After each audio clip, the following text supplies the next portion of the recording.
Good evening, one and all. It's Sunday. It's the end of the week. It is time for us to jump into some more good old Warframe. Welcome on in, one and all. Hope you're doing well where you are around the world.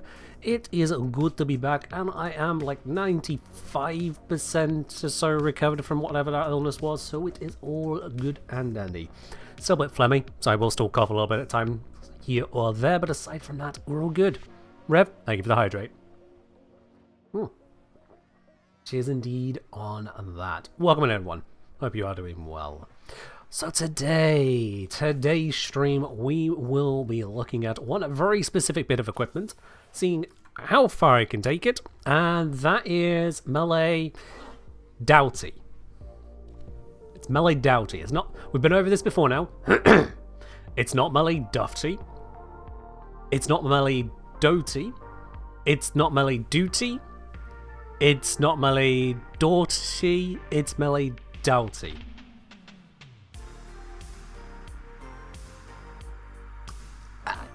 There are so many other letter combinations than O-U-G-H to put ow. Ow. I mean, we have the word ow, an expression of injury, which is O-W. Ow. We have the word doubt, which is D-O-U-B-T. I don't know where the B comes in, but it's there. Doubt for Doughty, but no, it's not that way. We could go with A-U, like in Tau. Dow. That would work. But nope, it's Doughty. Yeah, it's a real English word. All English words are real. You know, that's how it works. It's just, I don't care how much of an origin it may have in whatever part of the English language. I don't care which language it's derived from. I don't care if it's got Germanic origins, or Latin origins, or Greek origins. I don't care if it's got origins from goddamn Mars. We don't need yet another way to pronounce O-U-G-H, and yet here it is. Ow. So yes, melee Doughty. That is what it's called, and that's what we've got to work with. Excellent. I love that. I don't. Hey, whatever. Let's have a look as to what it can do today. Welcome in all of you. Hello there, Anchorman. Welcome on in. Miralabe! Thank you very much for the gift sub over to Solomon there. Much appreciated indeed. Absolutely. Thank you very much for that there. Hello, Queen. Welcome on in. Hello, is that Squamaniac? Yeah, Squamaniac. Welcome on in. Voice saying, really good arcane if you're willing to sacrifice melee influence. Now that is always a thing when it comes to taking up an arcane slot, is that it's got to work instead of another arcane you could put there. That is absolutely true. We're always working against ourselves in that regard.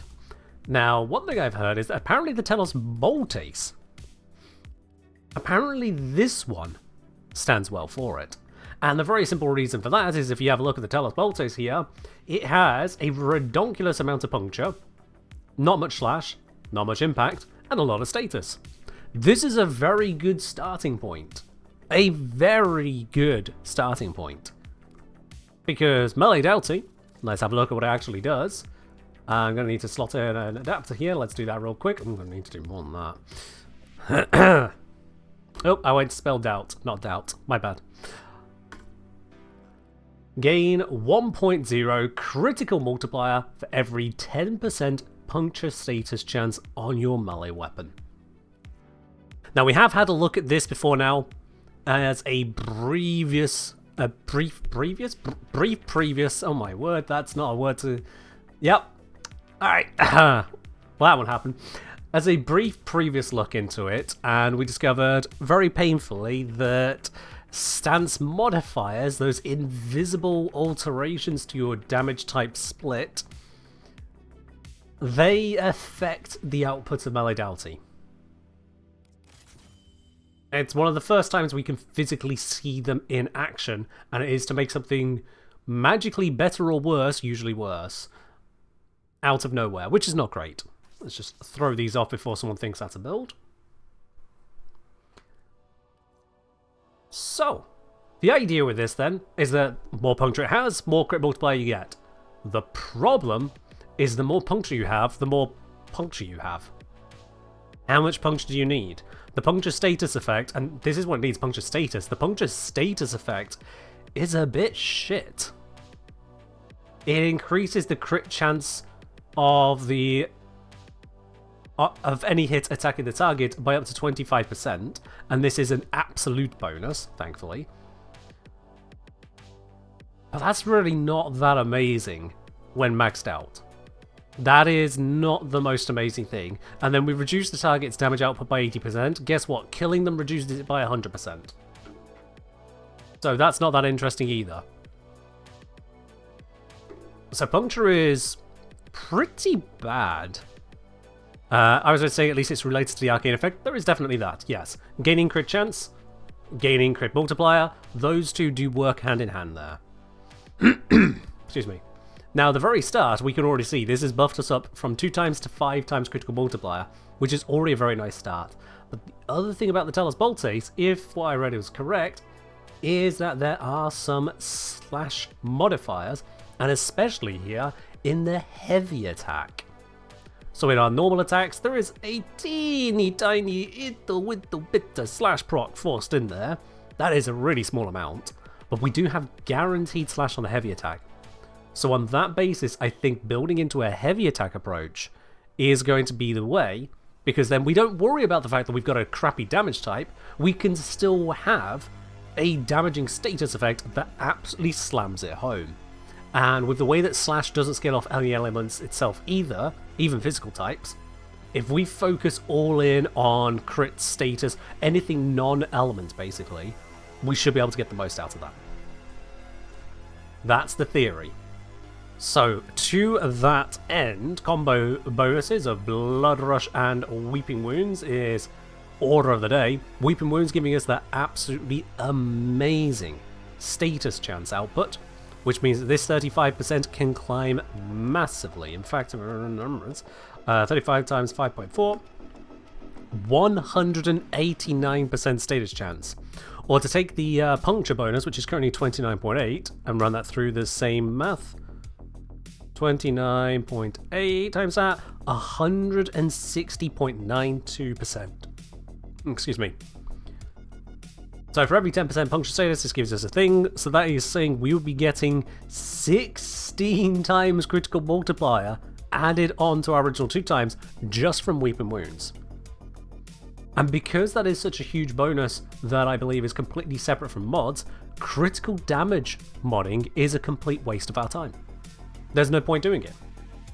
I mean, sure, we could theoretically get a little bit more, but why put the effort into a little bit more, working off a base 2 times multiplier, when we can just get all of it from Doughty? We'll see how that shakes up, but that should be in our favor to just ignore. Let's upgrade this, and let's slap a former into it. This is going to need multiple former, I'm guessing. Yo, Shazbot! Thank you very much for dropping us up here and giving it out to the community. That's gone out to Slow Moose. Slow Moose, make sure you thank Shazbot for that. Cheers, Shaz. Much appreciated. Alright, unique trait. Gain parkour velocity while equipped. Slide attacks pull in and stagger nearby enemies within 40 meters, and the next slide attack will lift nearby enemies. So we could do the pull, and then go into the heavy attack, and that should be a good option. Too bad I can't mod elements with Doughty goes waiting. Yeah, so that's kind of the idea, is that we won't go elements, we'll go for a slash focused build. We've already got the stance there, so that is fine. What I will want to have is at least one bit of Tennokai. Discipline's merit can sit there for the moment, but I'll see if there's a better dash mod. Now, dash is usually elements and physical types, so for most of this, it's not actually going to be useful to us. There is this, which gives us status chance and slash. Now, if we have a look at the moment, 29.8 becomes 45.6, so theoretically it does increase our output. But we're going to be having a pure status bonus shortly. So let's calculate it based on that. Does this give us a positive or negative? Because having some status immunity is not a bad shout. But I wonder if that's really the direction where I want to go, or if I should just keep blocking. Dispatch Overdrive might also be just a solid pick. But let's run the numbers. Is this a positive or a negative? Jugular Barbs is puncture. I know that Jugular Barbs is the puncture, but that's slam attacks, and I'm not going to be doing slam attacks, and I don't need to plus puncture in that way. Because we can only reach 100% slash, but 100% puncture by getting rid of our impact and slash, and our impact and slash is already very low. It represents 15% of our total. If I increase the puncture here by that 90%, it's a pretty nice direct damage bonus, sure, but it's not going to improve our slash proc damage at all. So instead it's, what, increasing our status chance and a little bit of puncture weighting into its favour, but not by much. The reason I'm looking at this one, despite it bringing slash in more, slash is still the weaker one, so it's not that big of a weighting, we still get the status bonus, and we get a heavy attack bonus. So I know you're looking at the puncture mod, but the slash one is actually more sensible here. If the numbers work out, and that's the number I need to run. So, status chance with this all together, with these at the moment, we'll have 440 plus 60, that's a 500% bonus. So 6 times 35, 210% status chance. Now our puncture weighting is 178.5 over 219.4. It's 81.4% puncture. So that multiplied by our 210% status chance comes out to 1.71 puncture. Or a 17 times bonus from that, and I believe without it I said it was a 16 times. So this does give us a very minor buff in that regard as well. It's a very minor buff. I may yet choose to go without it, however, we have got the positive of the status chance applying immediately, no stacks needed, on top of that heavy attack bonus. It's not a big buff, so I am willing to throw it out if it comes to it. Let's have a look at status chance options.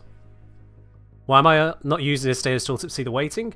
Because the weighting, whilst relevant there, I would still need to divide it through.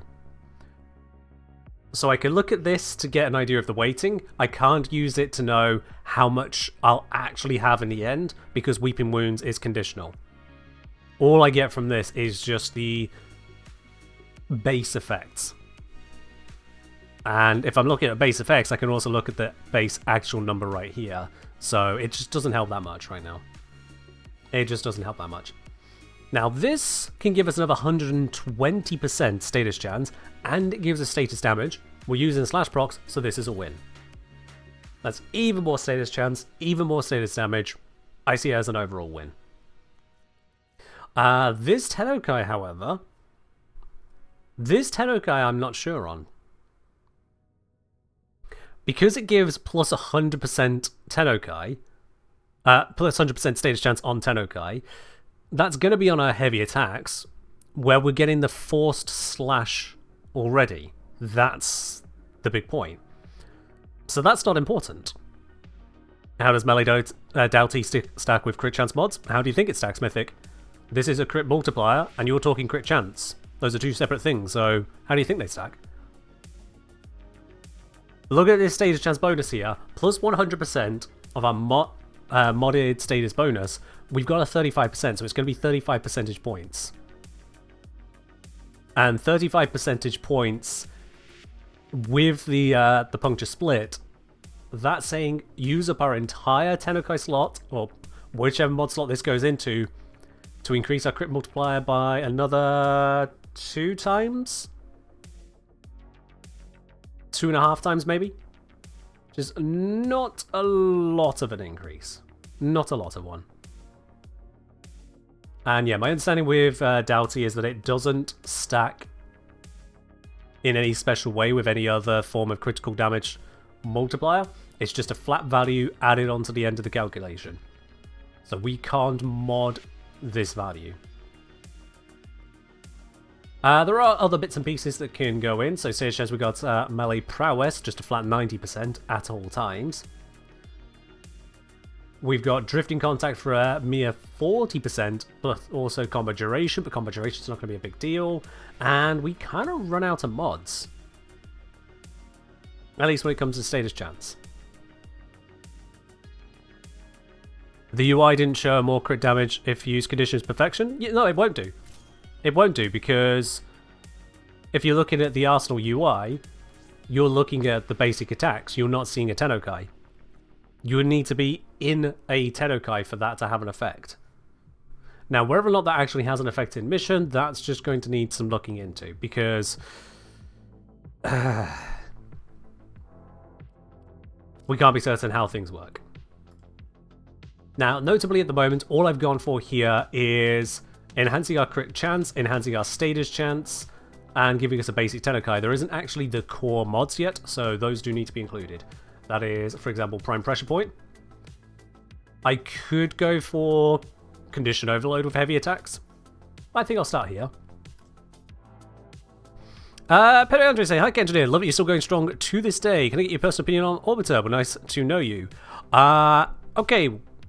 Hi, welcome in. Good that I'm still going strong to this day. I mean, I didn't think I've been around long enough for that to be a phrase, but fair enough. I suppose it has been about 5 years of content creation. As for personal opinion on the Orbiter, I'm not looking to review people's Orbiters right now. Welcome on into the channel. Welcome on in. Alright, let's get us some attack speed in here. Attack speed is going to be very, very nice to have. Berserker Fury, I expect to get melee kills, so that should be fine. In terms of Galvanize, is there anything else worth throwing in here? This can give me another bit of crit chance, an always-on crit chance, and then I can get more crit damage. Now, the crit damage isn't that great, because, again, we're already getting it from here. So I wonder if just a different steel will be better, especially if we're leaning heavy attacks. Can I find a way to get Sacrificial Steel in here? I've got 6 left over. I would need to form the ever-loving hell out of this to fit that in. And you know what? Let's slap this on here as well, whilst we can. So I'd want Sacrificial Steel in here. We've got 7. That gives us 14. This would give us 20. So we could fit it in. We'd have 4 left over. And 3 unformed slots. And I think a primed reach wouldn't be a bad idea for the extra range. Or going for the other Tennokai alongside this one of Opportunity's Reach. That'll give the range on that very crucial Tennokai and the longer window on it.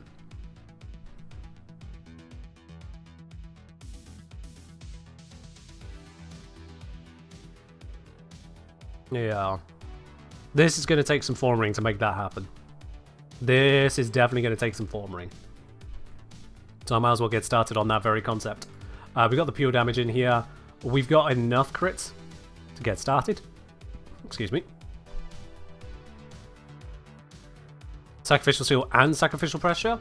So that's going to be too expensive to fit without a Umbral Former. And I do not want to be spending an Umbral Former on a Telos Boltace. No, thank you. Are we trying to make this work as powerful as possible? Yes, we're going for power. We are going for power on this. Now, I could go with Kalervo for the extra crit chance there as well. Kalervo is an I win button, so I don't want to start with that. Kalervo is an I win button. What I am going to start with is give myself a affinity boost. Yep, I've got the affinity boost so let's get the extra affinity boost, then head on into a mission, level this up. If you want to make Ceramic Dagger into an Atlas stat stick with melee Doughty, would it be a good idea to focus on maxing the Doughty effect and getting crit chance from Raffle Advance? I mean, if you're getting your crit chance from Raffle Advance, that is going to give you, yeah, just a lot of crit to work with in the first place. Getting some kind of crit damage is a good idea. Whether or not you want to be doing that by over-focusing on Doughty, I don't know. It's all going to come down to the math and the balance. I can't just intuitively tell you that answer, because modding isn't a solved problem. So you have to work your way through it. Affinity Blessing, send it out. There we go. Don't know who got it. Don't care who got it. Most importantly, I got it. And with that, let's head on over to Sedna. Let's head into the survival. Kuvigrenir.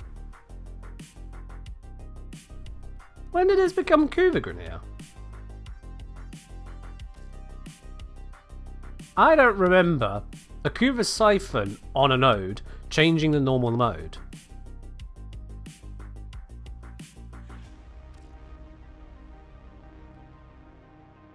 I could have sworn that's not how that worked.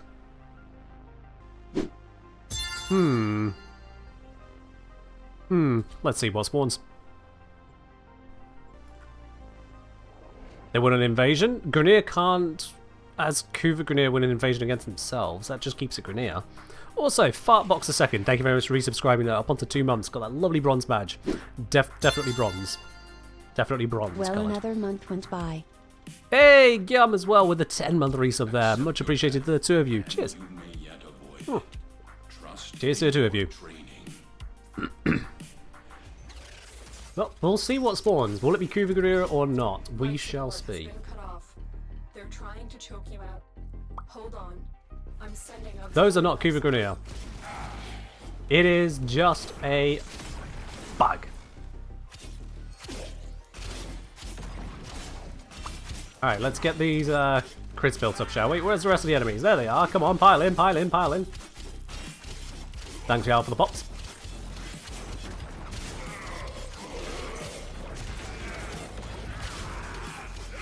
Now we've got the combo. I can just swing away. I don't think I brought Naramon, so I do have to be careful. This combo will run out.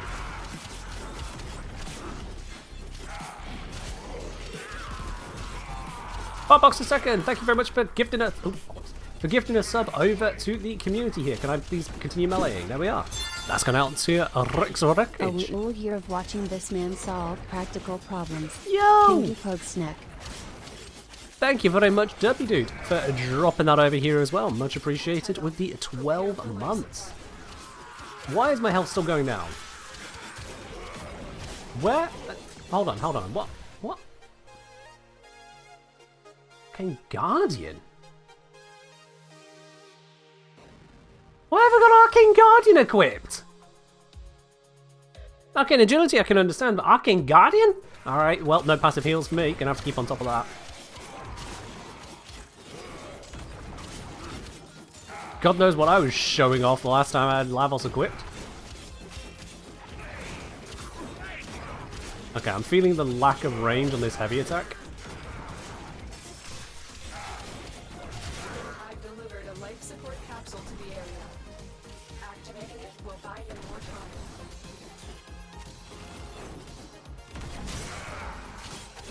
It's a hefty, heavy slam, but not the same.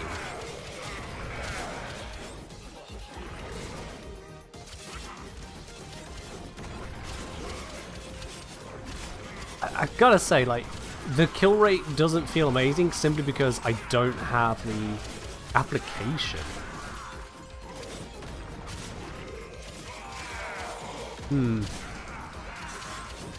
Oh, I also don't have a companion equipped. That doesn't help.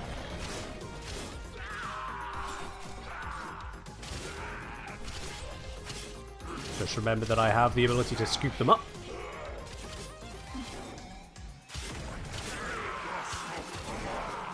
Missed the majority of them. Life support on the way. Hello, we're gonna scoop up, thank you. A little awkward. Life support's about to run out as well, that's not great. 30 seconds left. Yep, I hear it.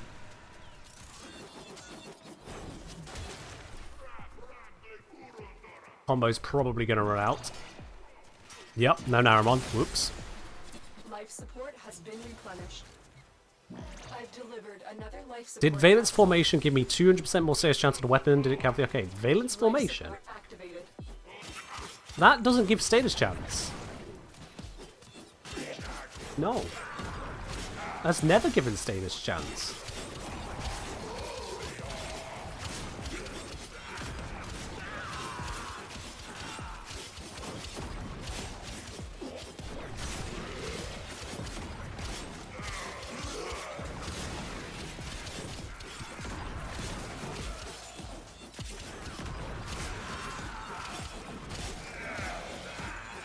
Yeah, I gotta say, not feeling enthralled by the weapon.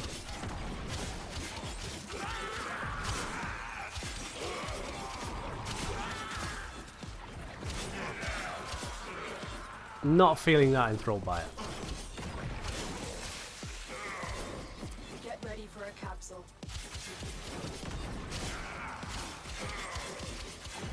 Is it a guaranteed status effect with exclamation? It is, yeah. Which is not status chance. The ability to apply status is not itself a chance. It has to actually be chance-based.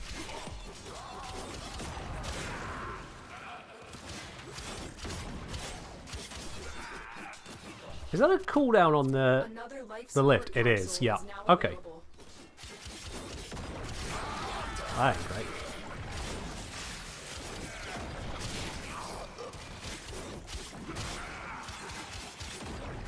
You are running out of time. Yeah, not feeling that impressed at the moment. Like, high multipliers are one thing, but 100% status chance? Nope, fate? Nope, that's not how that works. Something being guaranteed does not mean 100% chance. Just made their first discovery. I know in normal parlance you might think that's how it works, but that doesn't mean that's how it works, just because it sounds like it. A guaranteed thing did not roll a chance, which means that there's no chance to modify, there's no chance-based effects for it to work with. Guaranteed effects are not chance-based effects, period. You can get effects which have a 100% chance instead of being guaranteed, and those then become modifiable. That is the difference. Right, I'm just going to ignore the Acolyte. I'm going to get out of this mission. This is proving quite undesirable. Is your best option. Also, my hearing has just gone in this ear, so now I can just hear my skull. That's not great. That is very much not great. Additional life support has arrived.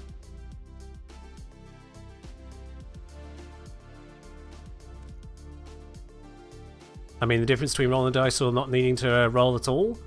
Not so much not needing as not calling for. Just to be very, very clear on the wording. Hey, Glyph. Very, very clear. So, like, equipping a weapon. You equip the Foreman. It's guaranteed you have the Foreman. There was no chance of you failing to equip the Foreman.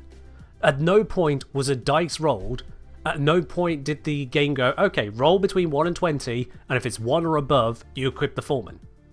Because any kind of roll would suggest that it could be modified, that there is an alternative condition, something else could happen. Valence Formation does not roll a die. There is nothing chance-based about it. Alright, let's fix this real quick.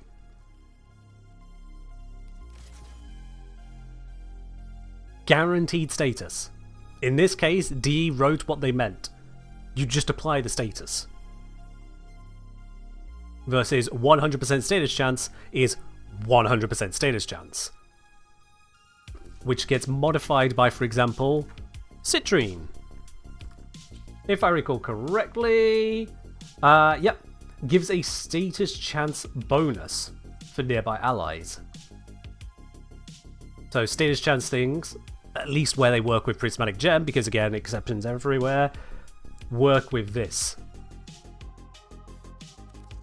Modifiable status chance versus just happens.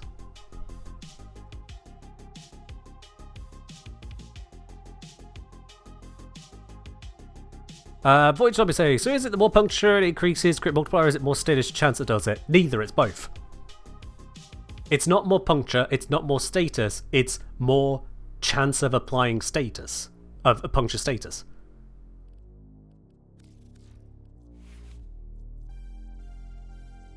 So, if we have a look here, at the moment it says 45.6% chance of a puncture status, and our crit multiplier, as a result, is increasing to match that, because crit multiplier normally is 2 times, but it went up to 6.6, and we have about 46% puncture. You take that 46, you divide it by 10, because 10%, and that's the bonus we're getting. As our status chance goes up, we get more of that. As our puncture weighting goes up, we get more of that. But specifically puncture weighting. So in this case here, Cardiff Mandible is bringing up our status chance, but also bringing down our puncture weighting, and it nets an increase, as we can see there.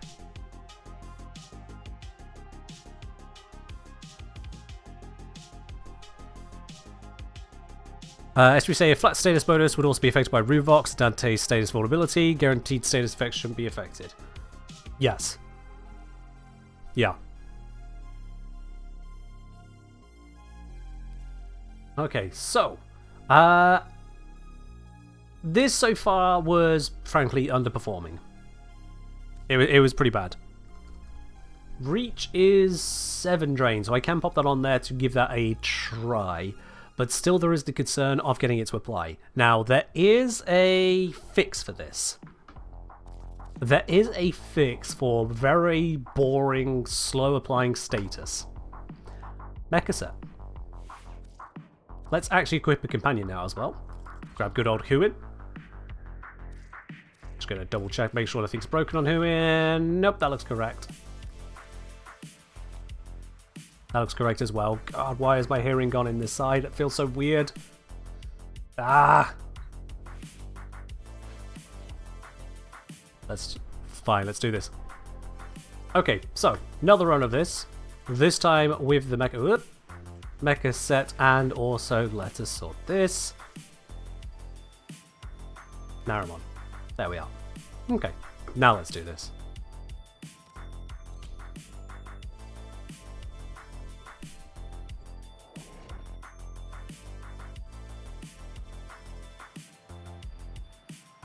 Cheers, Ladybug. These foes deserve your respect. Okay, let's get this cracking. So, I currently have a 4.6 bonus to my critical multiplier from Doughty. That just comes with it as default. Let's see how much higher we can take that.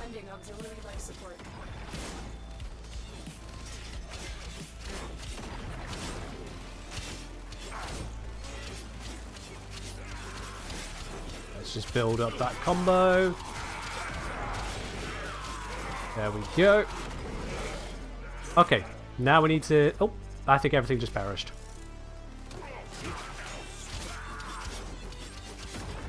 Yeah, I have a 1,560% armor bonus at the moment, so we call that a bit.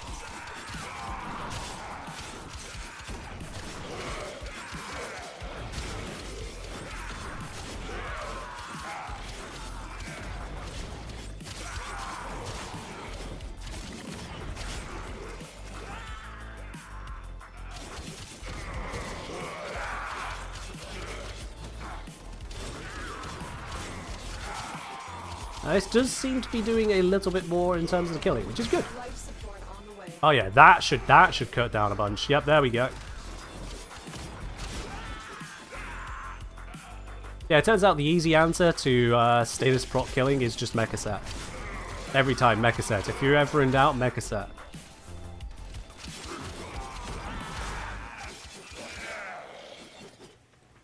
The only problem is finding the target of the mecha set.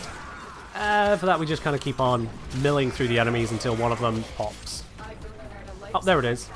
And I just threw away all my combo because I mistimed a Telekai, despite the sound effect. I hate that so much. Would it have killed them to put a visible timer? Ah.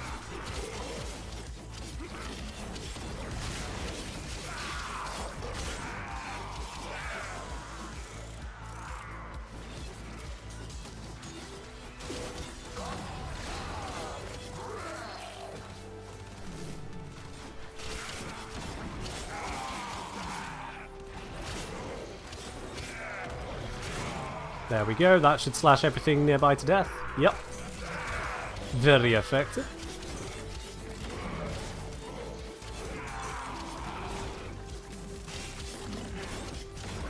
Still not sure on how good my kill rate is though. And again, this is not a fully modded weapon. I'm aware that it's got more to go in terms of getting that full power. Life support incoming.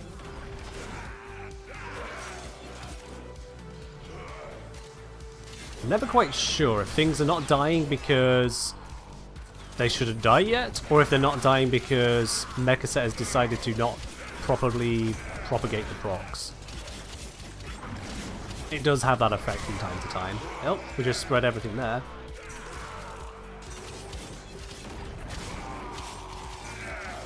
$1,740% armor bonus. Life support Woo! capsule. Just to put that into numbers there, I think Lavos has a base like 500, wasn't it? So that's just a cool 8,700 armor, if I'm remembering correctly there. Yeah, I'll do. I'll do.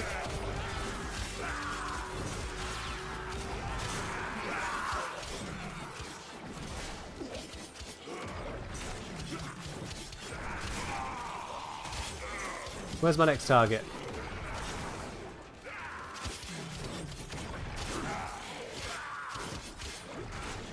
Come on, where's the next one? Show me the map. There he is. Bollocks, that was a heavy slam. No rewards for a heavy slam.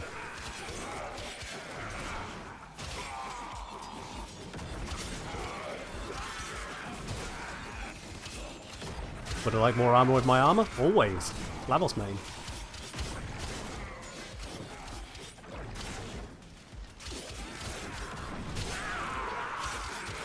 That should carve through a bunch of them if it was a good enough hit. I'm assuming it was.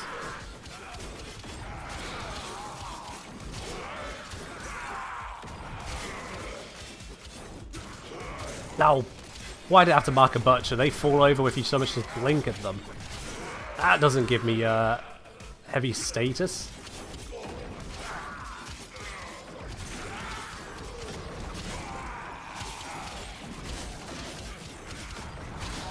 Apparently nothing got spread there, so I killed one by not slash.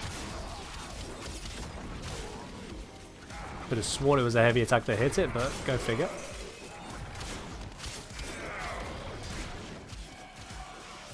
Incoming angst. Hello there, Rownick. Welcome on in. Oh, there was an Acolyte, and then, yeah, Mechaset. Acolytes do not do well against the Mechaset. Our operative is making Certainly not a high crit this will help Mechaset. our cause. When you are ready, That's just death.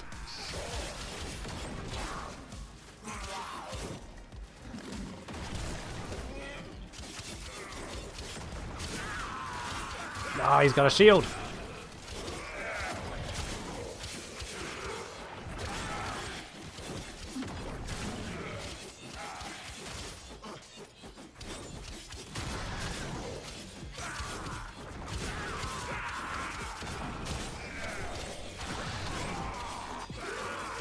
But so far, this is keeping up the life support, at least, which is good.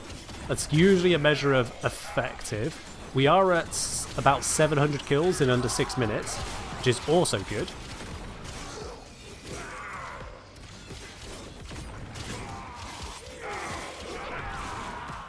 So far, it is proving relatively effective, but that's mostly because Mechaset is Mechaset. I'll be honest with you, I'm not feeling the crit damage so much as I'm feeling Mechaset go burr. Maybe that's me, but that's what I'm feeling.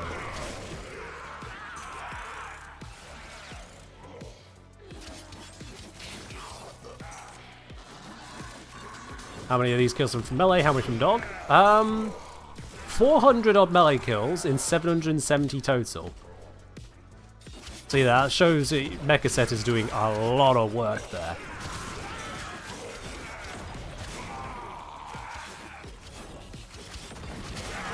One benefit of doing this with melee is we can see the melee kill count.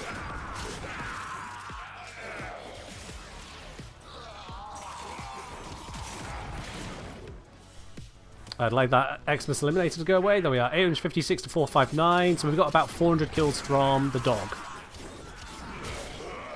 About 400 dog kills. Question is how it compares to melee influence. We can have a look at that in a moment. This has certainly fully leveled the weapon and then some, so let's get out of here. Stopping at 721.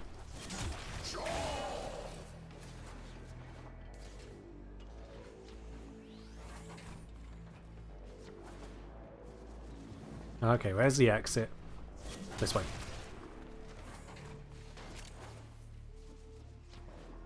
Oh, it's this direction. Don't grapple up that. What the hell was that movement? There we are. Bit of a hitch. Well, good dance all.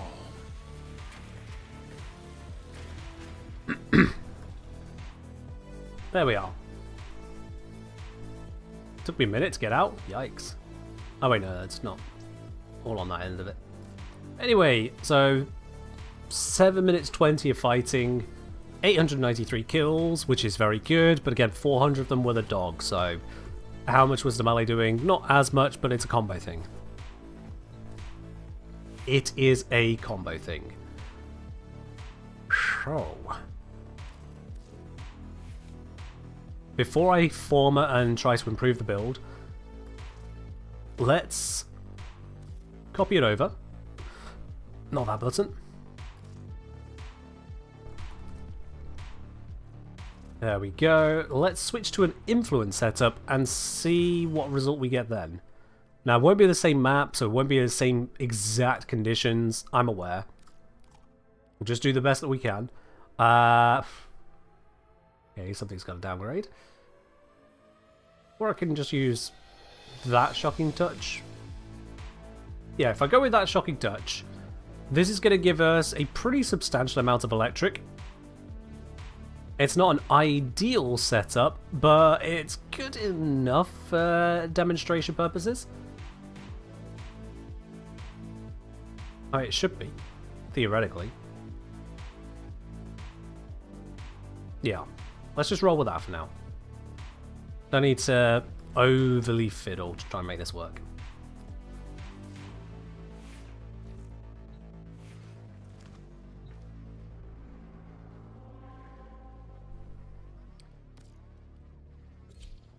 Let's just give this a whirl. Under average, say I felt like setup missing the usual damage multipliers like viral and condition overload. So yeah, we could absolutely throw in viral and condition overload. I don't know how much that condition overload will be doing given we're not setting up with statuses. So for that case, we would then also need to bring in a primer. Absolutely an option, but we need to bring it in and properly. And as for viral, it's an option, but it's not an option we want on the weapon. Now, I'm not going to Valence Formation here, as much as that would be stronger. I'm not going to Valence Formation. I can get a lot of combo here like that, though. Boom. Alright, this is not the best room in comparison to the one we had before, but it'll do. I lost all my combo. Where did all my combo go? Did I accidentally throw it all away? Damn it. Ah, here's a good room.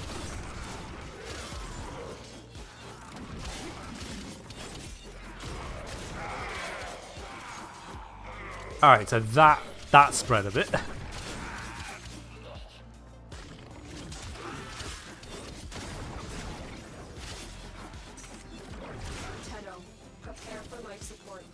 Don't want to be in this room. This one's going to be bad for spawns. I want to be staying down this way. Try and get similar enough conditions to the previous run.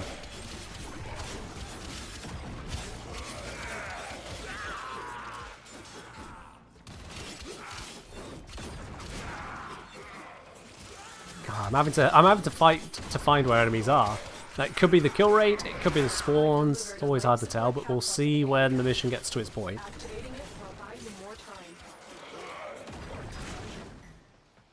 Nothing nearby, they all died.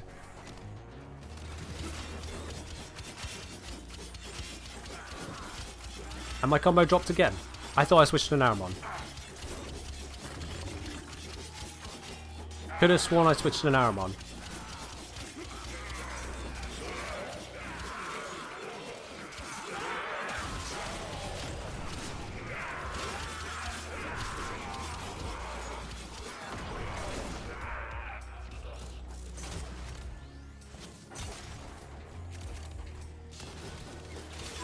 Yep, no, my combo's running out. What the...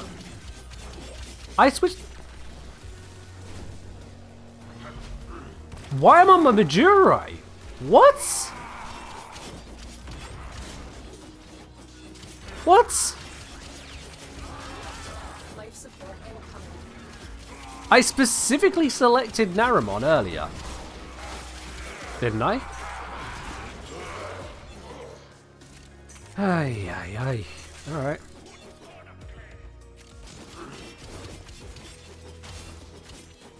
Likes to revert the school. I wasn't even on Majurai before.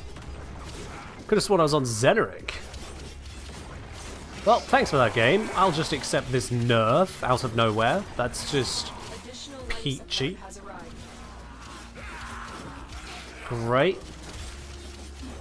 On a setup that wants heavy attacks and wants combo, I'm at risk of just losing everything because I'm killing the enemies too quickly.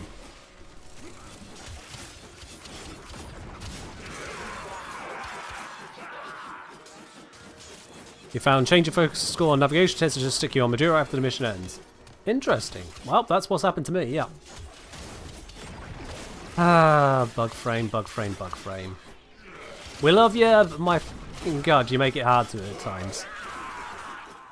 Way to just get in the way. Oh well. That's fine. Now I know that I can't rely on my combo doing what it's supposed to do, I will just act on that information and be a little bit more careful. At the expense of my build's efficiency.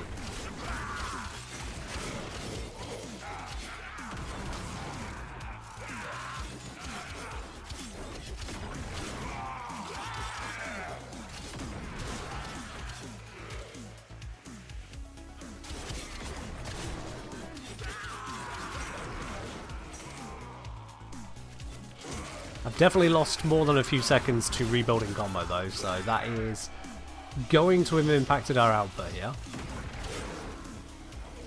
Hi, violence! You can't nullify this. Oh, but you can go invulnerable at the moment I heavy attack. That works. There we are.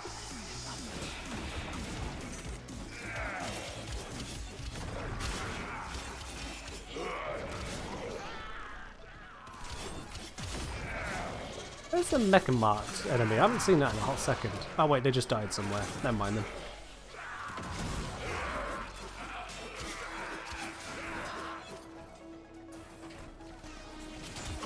The operative has just made their first discovery. Alright, we are at 580 kills Extraction is available. in 5 minutes, which is not amazing. That's really not amazing, but I do think part of that is going to be the Naramon issue, and part of that is going to be the tiles we've got. That room over there is a bastard.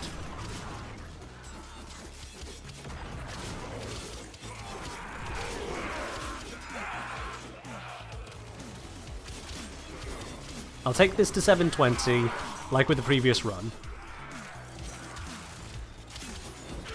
Just to try and balance out some of the effects. Because as a mission goes on, you do tend to just naturally get more comfortable. Where's all the enemies? God damn it! I expected one on the ground floor. There goes my combo, again. As I was saying, you tend to get more comfortable, but now I'm just going to lose quite a bit of time rebuilding combo.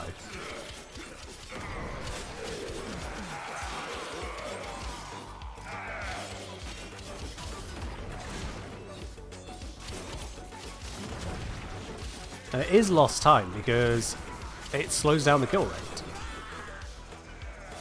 It's the whole point of not wanting to have combo run out.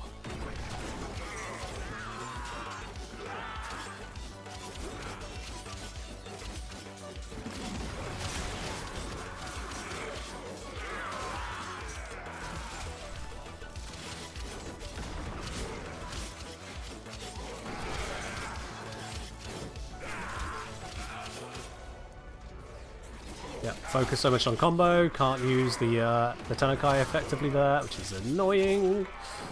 Ah.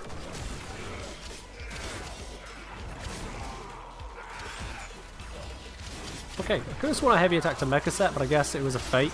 There's a real one. Yeah, that one was a real one.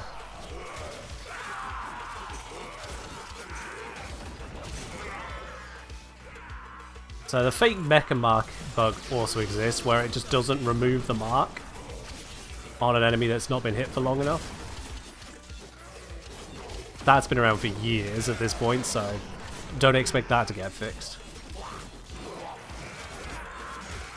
Oh, all my combo vanished again. 720. 855 kills. Okay. About the same, but with issues both in spawn room and in... Get out of my way. Combo maintain. Can I not bullet jump that high? That, oh my god, get that way. Let's get out of here. Fix my focus score because the game doesn't want me to have it. And then try that again. I do think with the fixed focus score, I should be able to take that much higher. Maybe even hit 1,000.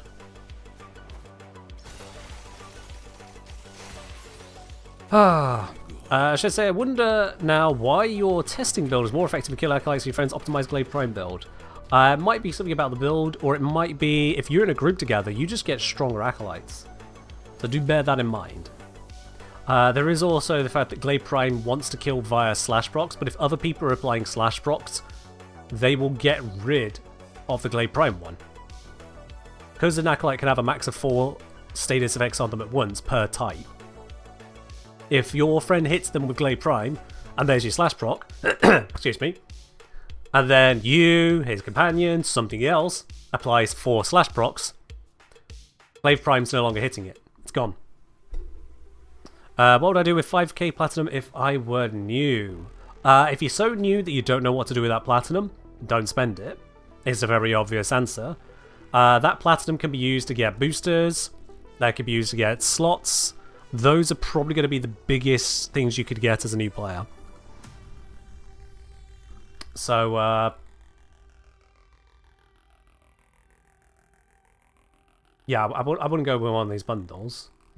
No. You go with the boosters down here. So, a new player, if you got 5,000 platinum, honestly, these 30 days each, 800 platinum, you've spent not even 20% of your plat, and now you've got an entire month of these boosters. These are amazing. Slots will be the next thing on that line there. Now, you only need to buy them as you need them. Don't just buy random slots. You don't know what you need. You're a new player. But it means then that for weapons, companions, warframes, you don't need to get rid of stuff so quickly. You could just sort yourself out there. What about prime sets? Very good question. What about prime sets? You could go ahead and get yourself some of the prime warframes. If you're a new player, I wouldn't recommend it, because you're not going to have the material to actually construct these prime warframes by and large. Prime warframes don't mess around in some of the material requirements from a new player perspective. Like Atlas Prime Chassis, you've got Nitane Extract. Maybe you've purchased the Nitane from the Nightwave store. I hope you have as a new player. Maybe you haven't. If you haven't, that's going to be a pain in the ass to deal with. And this comes up on a lot of the prime bits and pieces. If we then get into the main blueprint for all of these, can I see just one? Do I have one? Do I really not have a single main? Here we are. So Garuda Prime, for example, 5 Orokin cells. A brand new player can be a little bit lacking when it comes to Orokin cells. So again, that's where the boosts come in to help you out on that.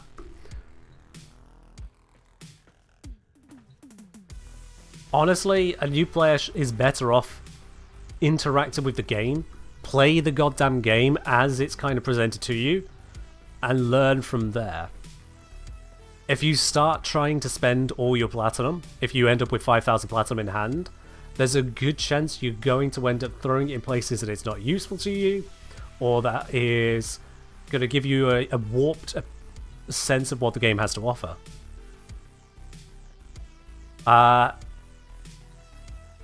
one of the areas that you could look into as a newer player, not brand new but newer, is then buying either mods or buying Orokin sculptures. So there are going to be various mods in various builds, there are various ways and means to get lots of power out, and those mods can be a pain in the ass to farm. If you've got the platinum, you can skip those pain in the ass farms. If you don't want to be constantly grinding through Orokin vaults, sure, just go get the corrupted mods you need. If you find yourself trying to max out your weapon or your frame or whatnot, and someone keeps on saying, oh yeah, Lavos loves adaptation, you're like, oh sweet, where do I get that from? And you discover, yeah, that's a monster reward to get from arbitrations, skip that. Just buy it. It's a little bit of platinum. Let someone else do the work for you on that one. When it comes to those kinds of things, those are great pickups, but only once you know what you want to pick up. Because until that point, you're still a newbie. You don't need adaptation if you're fighting, oh, excuse me, even over here at level 20 to 35. You don't need them. Shares will say, Orokin sculptures since 1999 are not so needed now since doing bounties in 1999. It's 4 instances, 4k plus endo rolling twice. You can pull 10k endo in a mission.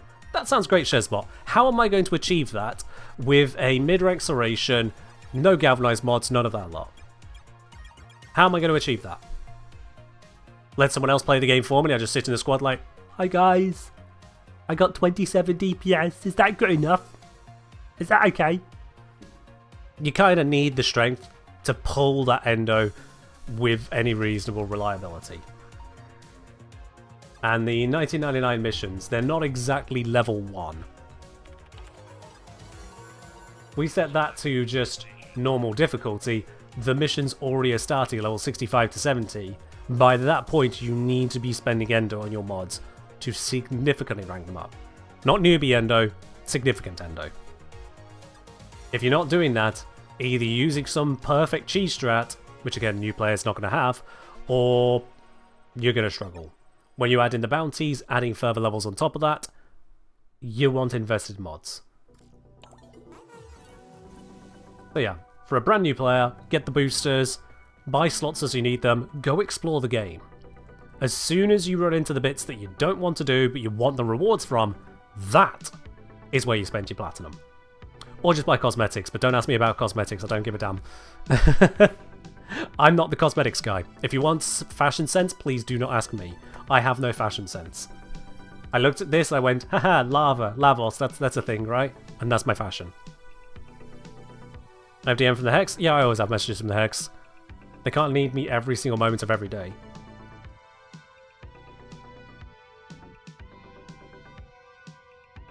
Ritual Chester is new player? Correct, yes. New player is new player.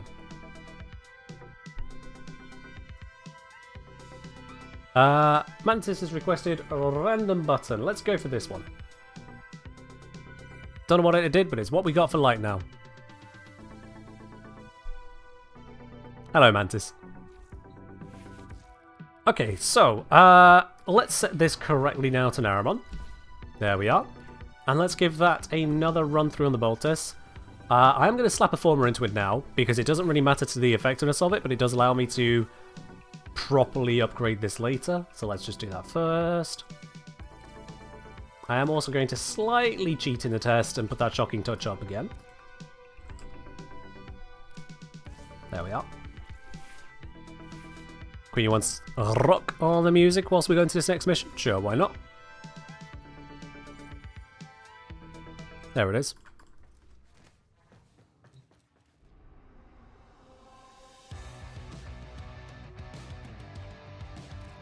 Okay, let's try this again. So we've had about 850 or so kills in 7 minutes 20 seconds on the 2 runs. The reason we're stopping at 7 minutes 20 is because that's where I stopped. You may yet avoid it. Trust in your training. So let's do this. Now, a melee influence build can benefit from Valence Formation, whereas a melee Doughty build would struggle to.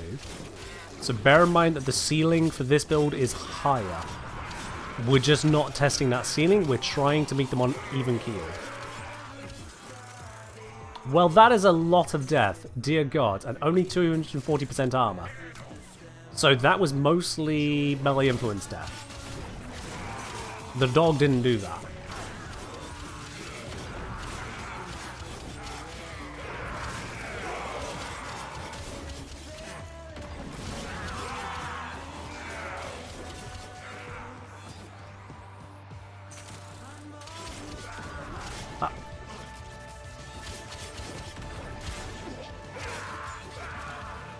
Melee influence and the mecha set is honestly such a power combo because you'll get the status onto the target without ever having to see them, and then the target will just go, right, I'm dead now, everyone else good luck, and just spreads it like wildfire, wild electric, I guess.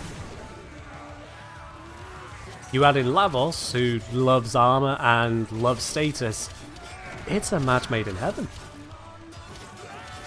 I'm just mostly trying not to use that match right now so as not to make it such a one-sided comparison. But melee influence is still going to outpace even this demonstration.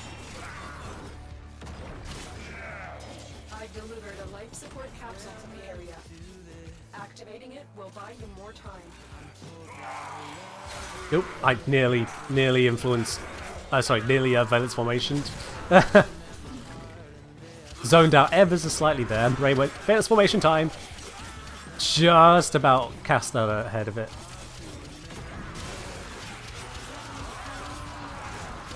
Faction buffs? Faction buffs are going to apply both sides. So melee influence gets them, but also so does the slash that Doughty was leaning into. Doughty Boltace. So that's not as much of a clean through. As much. I can't remember if influence triple dips.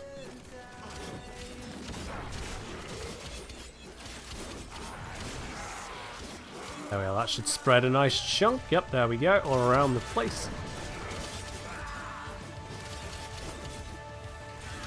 Get ready for a capsule. Melee influence dips the third time. Okay, fair enough. Yeah, melee influence is kinda busted.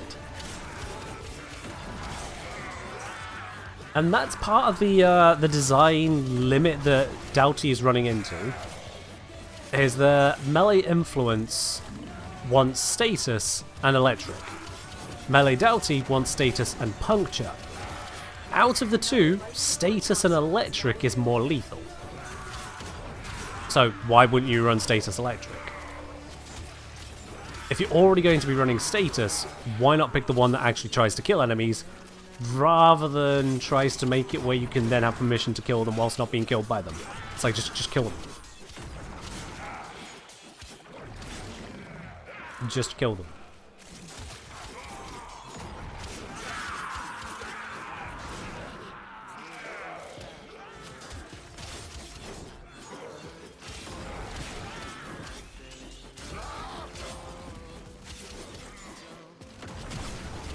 Another thing about the influence setup is that I'm allowed to do the heavy slams around the place as well. And that's not a concern to me. Whereas with Doughty I needed the actual proper slash procs from the heavy attacks, rather than doing the heavy slam. Because that hits them, applies electric, and that can send it further, that kind of jazz.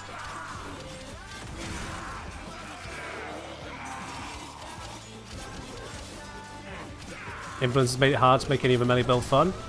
It reminds me of Glaive Prime's absolute heyday. Before we had the Zorus, and before some of the melee rework stuff that's happened since, certainly before Melee Arcanes, Glaive Prime was an absolute monster. And part of why Glaive Prime was just so bullshittingly good is because it put out some amazing slash procs, no incarnate weapons existed to challenge. The best we had was Inadem Praedos even then. There weren't the alternatives. If you weren't using Glaive Prime, it felt like you were nerfing yourself. Oh sure, there were other setups which could get a lot of work done, but Glaive was just the I win button. Since then, glaives have slowed down. Since then, slash is less valuable. Since then, arcanes have come out. Since then, new melees have come out. Go to extraction. Glaive Prime has lost some of its power. But more importantly is that new things have come in with even more power. And those elements have been broadly fairer. And then we got influence. And people ranked up influence and then went, oh dear god, what is this? And Lavos mains got hold of it and went, sorry, what? If we land electric, you mean when, right? You mean when? We don't ask for permission as Lavos mains to land electric status. We tell you that we are landing electric status. Okay, Malice is dead now. Cool. That's one thing about status builds I do like. The ability to hit something hard enough that I can just walk away. Because it's dead now. Doesn't matter what it'll do at that point, it's dead. If it doesn't have a form of status immunity, I could just say goodbye. And that's also DPS efficient. If you know your target is dead, don't keep attacking it, move to the next target, you'll increase your kill rate. It's a significant part as to why slash builds can be so effective, at least in the past, and now just DOT builds in general, because you put enough on and then move on. It's a little bit of a skill check in that regard. Except Torment, well, status immunity. That's what I'm saying.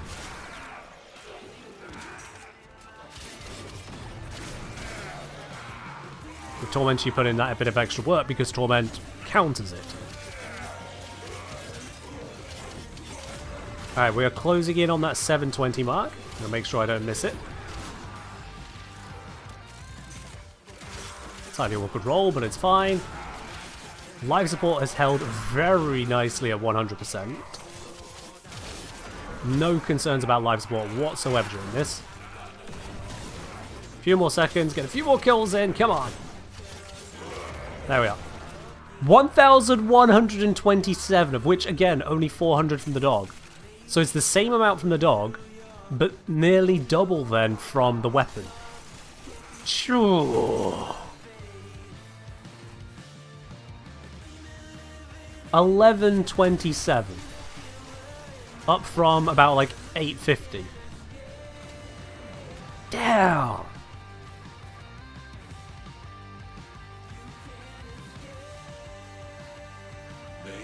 Actual melee kills going up from 450 to 700. That, I mean, that's not small. That is a 55% increase. Jesus.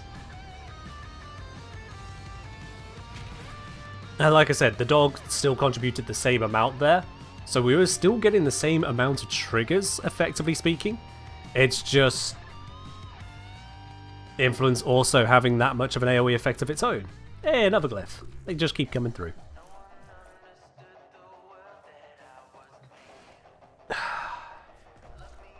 And like, don't get me wrong, I love arcanes which allow us to do grand, powerful things. This is just such an overwhelmingly good one. It's just such an overwhelmingly good one. Which makes it difficult to use this. Okay, so, let's reframe this consideration then. Let's reframe this. The reason this is so good isn't because it adds damage, because it doesn't really add damage to the main attacks themselves. It doesn't. What it does is it takes the existing damage and applies a significant chunk of it to nearby enemies. Once we get that, a melee electric status, 20% chance for elemental melee status effects to apply to enemies within a radius for quite some time. It goes through walls. It's got a long duration, it's very easy to re-trigger. 20 meters is still relatively nearby. That's still relatively nearby. Yeah, it's not melee range, but it's still relatively nearby. It's not even half of affinity range. But here's the thing, is that my only investment into electric is one single mod. My investment into status is a little bit more invested, but I'd hardly call 2 mods much of an investment. I've also been running this with Blood Rush and no critical multiplier mod. Oops. So this is a hamstrung build. So where this comes in is single target. If you've got a lot of combo, you're against a single target, that's where this should shine. My problem with that is how many times do we really need to focus down one enemy with our high combo melee?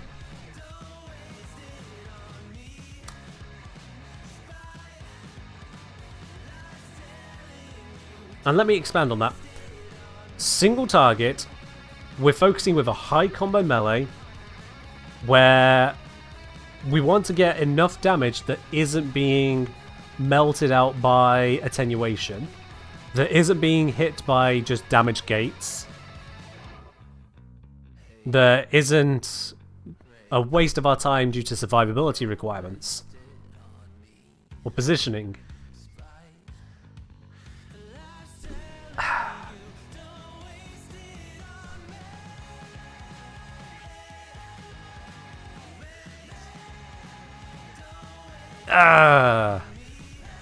What's the theoretical difference in our heavy attacks here? What is the theoretical difference? So, on this build, we get currently 500% status chance plus another 120 over here. It's a 620% status chance bonus. So 7.2 times 35%, 7.2 times 35, 252% status chance. 252. Now, of this, we can see no elemental gain over time, so we can just take the split here.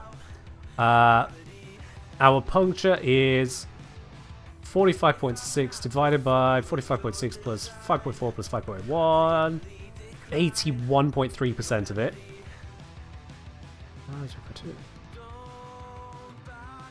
Which gives us 205% puncture at full combo. 205%. Okay. Now with 205%, that means that melee Doughty here is going to be giving us a 20.5 critical multiplier on top of the 2 times base. That's 22.5.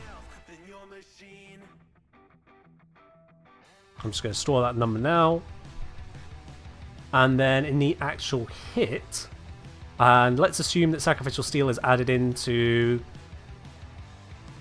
Yeah, we'll add Sacrificial Steel into this build, but then to compensate in the melee influence one, I can include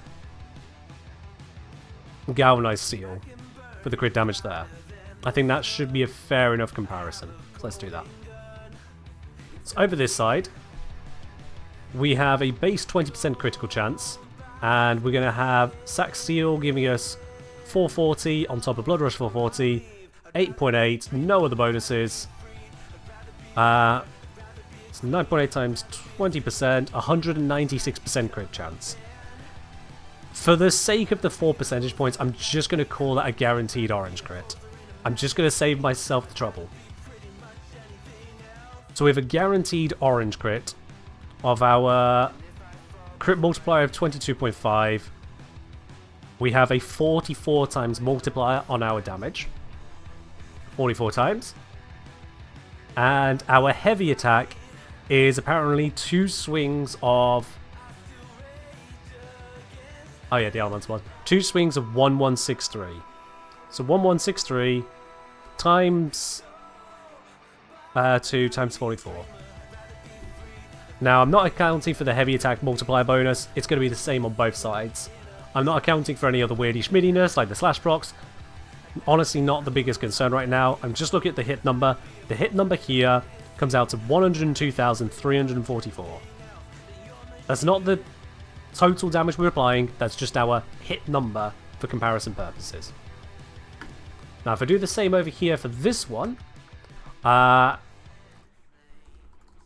using the Galvanized Steel mod, crit chance 220 on heavy attack plus the 440 here. That's 6.6, so 7.6 of that. 152%. Okay, I'm going to use that number flat as is. For the crit multiplier, we'll have 120% bonus from this. Yeah, 120%.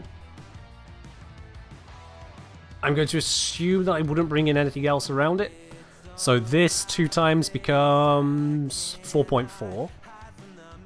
Which is not amazing. You could absolutely get that further elsewhere in various ways, but I'm going to stick with that one. So it's 4.4 multiplier with a 152% crit chance. 1.52 times 3.4. Average crit multiplier of 6.168. And then our damage here, 2115 times 2 times the average crit, comes out to 26,000. Whoop.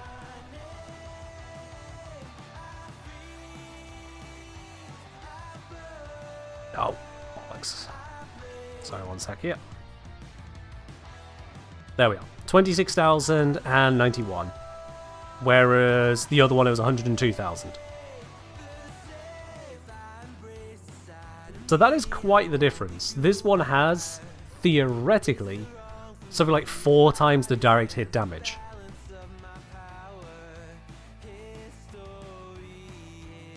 Theoretically, 4 times the direct damage. And then its slash proc is stronger, but this one could apply electric proc alongside the slash proc. So it's a kind of a bust on that. That's the thing. 4 times the damage should sound better. But I'm trying to think of a circumstance where that would be worth bringing a weapon that otherwise just does not have the application to groups of enemies. Because melee influence here, if it affects a handful of enemies, makes up that difference in an instant.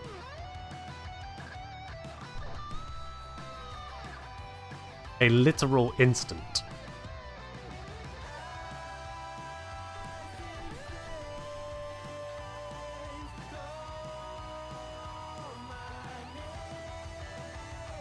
I was going to say, I argue the game should agree that 4 times damage is better.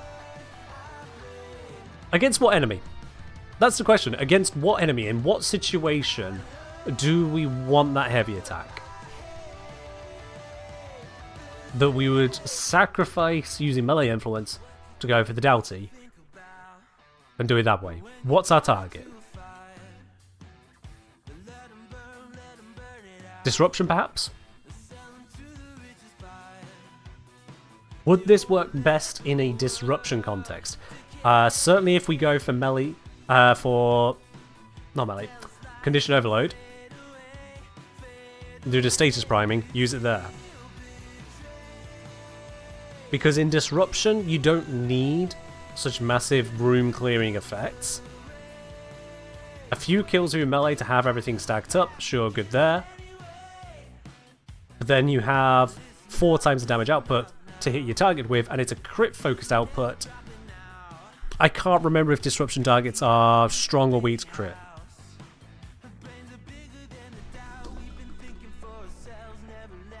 I genuinely cannot remember.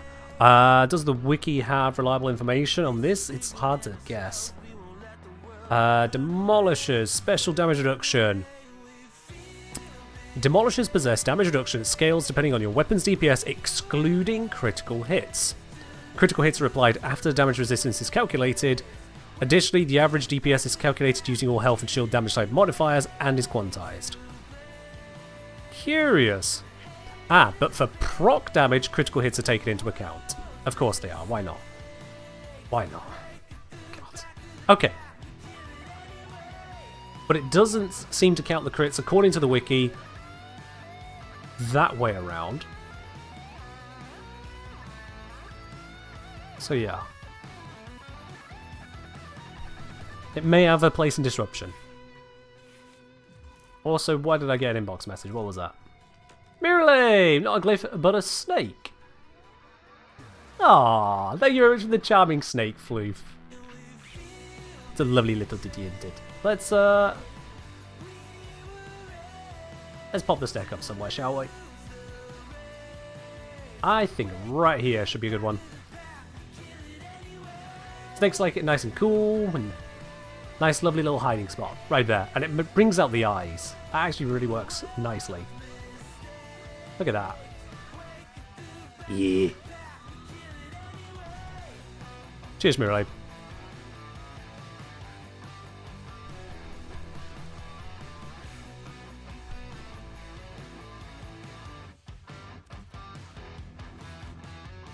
Yeah, I think if we rebuild this quickly here, let's get the polarization in. Former, yep. D, polarity, yep. BAP, there we go. 16 capacity. No, 13 to our 16 needed. I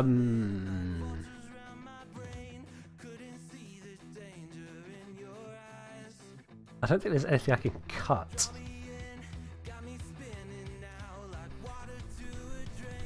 Can I cut this down to 7? Quicking's also 9. Nope.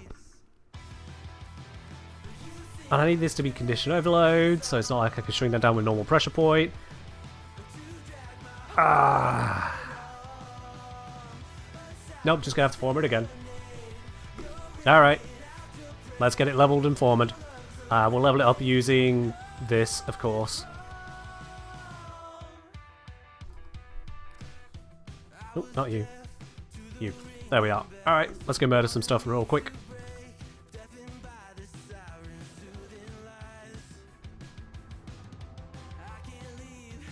Looks like the snake from Jungle Book. Yeah, fair dude.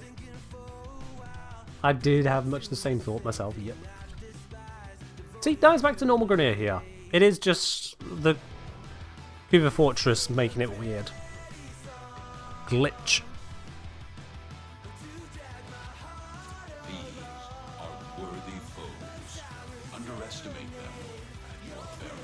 Alright then, let's get this going. And this time, I'm going to full send it. They're trying to chuck you out. Hold on. I'm sending auxiliary life support.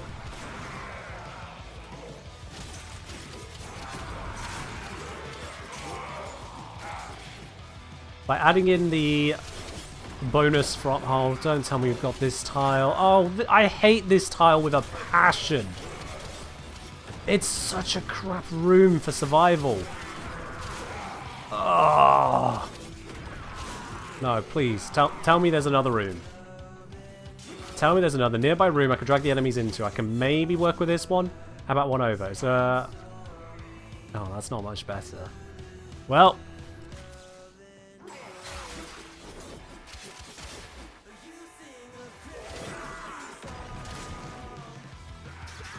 This is gonna suck.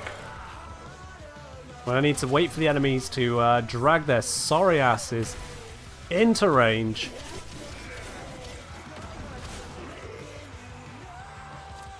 There we go.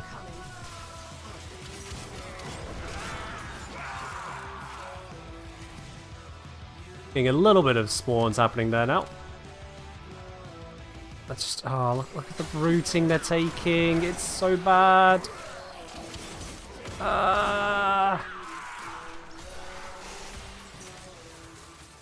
How's Melee Doughty doing so far? I mean, it's, it exists.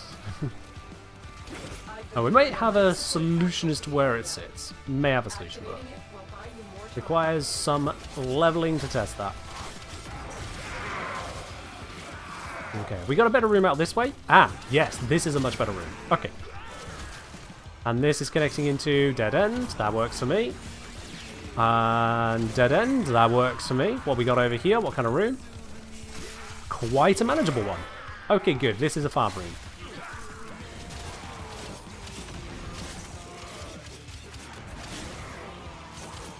Well, that guy just gave up on life. Alright.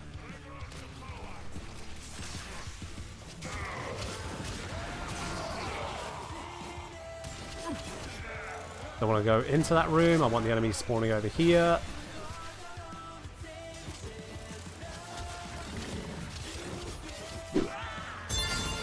Yo! Melee Doughty is probably best on the ceramic dagger as for its highest puncture damage percent and decently high status. If you use the incarnate, so higher the status and puncture, the more critical damage you get. As much as I appreciate the idea, and very much so as well the support there, Hellgamer, thank you very much for this 7-month resub, there is a reason I'm not using the ceramic dagger right now, and it's not because I forgot it existed, it's quite the opposite. For the love of God, does everything have to be the ceramic dagger? This is nothing against you. You have simply observed what is a very good weapon. It's a very good weapon. That's the problem. It's too bloody good. I'm bored of the ceramic dagger. I am tired of hearing about the ceramic goddamn dagger. Tired of it. It's like hearing about hunter munitions in every goddamn rifle build back in the day. Now, if you weren't using hunter munitions, you might as well just leave the game. Or condition overload, when that was 1,000,000% the rage. Because why talk about anything else from Melee? Melee had nothing else left to talk about. It is too good. And it means that it's the only thing people talk about a lot of the time. Oh yeah, sure. There's a little bit of love shown for Akina Prime, a little bit of love shown for Hate, a little bit of love shown for this and that and the other. And half of everything keeps coming back to the goddamn ceramic dagger. You look at the new feature and the first question is, yeah, but how can ceramic dagger use this? Because if it can't, then that feature is probably DOA. At least in terms of being as powerful as it could be. If the ceramic dagger can't make use of it, goddamn. I am tired of that goddamn melee weapon all over the place. Especially as the way it interacts with pseudo-exalted. Because even that math it just kills me. I'm done with it.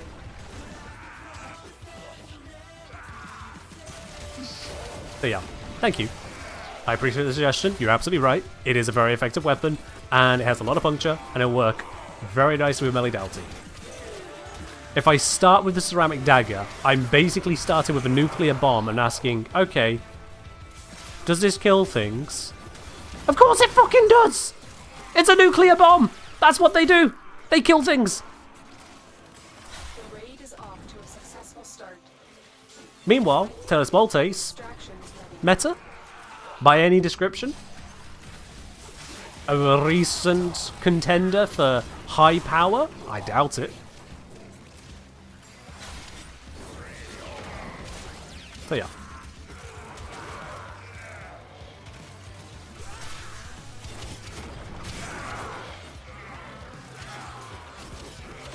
Just hit level 28 with the weapon.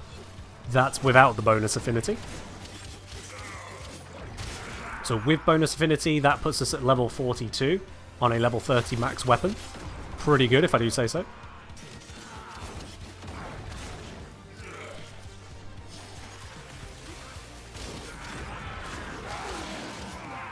Dual Eye Core? Is that the entire question? I imagine there's more to your question than just Dual Eye Core. You've spelt it correctly, so if that was your question, congratulations. Alternatively, yes, it is a weapon. It has an Incarnate mode. I'm sure since we're just leveling up, I kind of want to see what I'll get at 720. I kind of want to see, for comparison's sake, having picked an ideal, or at least as good as I could find, farming spot for this spawn, what can I get?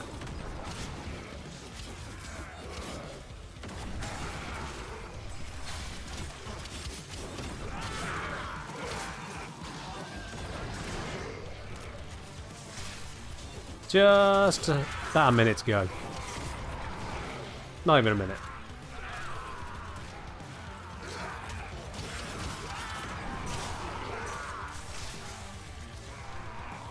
I don't want to spend much time in this room, but a lot spawning up here. Let's focus them down.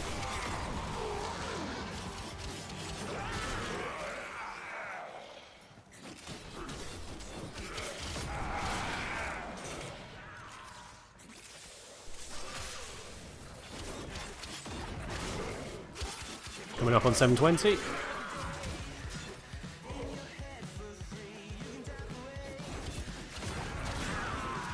And that's time.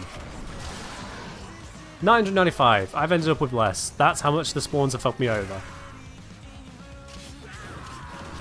I said those rooms are bad. We've ended up with less kills this time.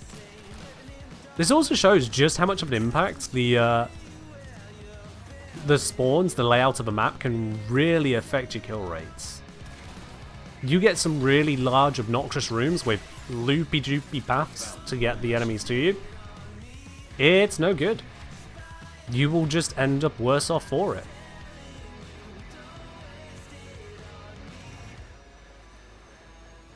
That shows how much of an effect it has.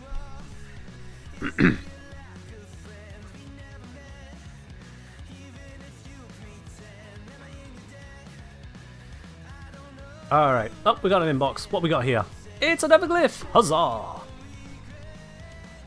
Now, I'm not earning those in-game, by the way. I'm earning those from the stream, and so are you lot. So enjoy that. Right. Yow. Let's get this V polarity on over this. Sacrificial Steel is now in play. Gonna give us even more crits. Let's swap you out for a Status Primer. Epitaph is a very good one. There we go. That should do the trick. Very nice stuff. We are definitely on Naramon. At this point, switching off of Mecha Set would be perfectly acceptable. However, I'm going to stick with it on the basis that well, it's still going to help clear rooms of the additional stuff around. You wonder, is there some sort of auto pickup setting for Twitch drops? There are extensions which can interact with Twitch, and I believe Twitch doesn't have too much of an issue with that kind of an extension, which is why I use it. Is my very careful way of answering that.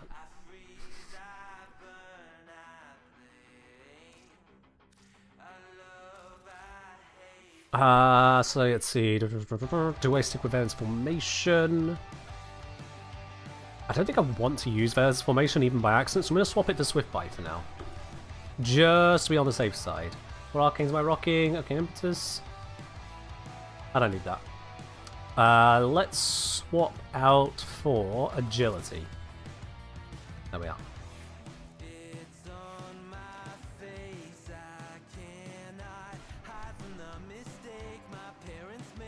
Yeah, I'm not sure which of my extensions does it. It might be his Save Images PNG extension, it might be the Titles on YouTube links extension, it might be Reddit Enhancement Suite, it might be Better TTV. I'm sure someone can figure out from that list of extensions which one might be effective. Yeah. Alright, let's go to Kappa.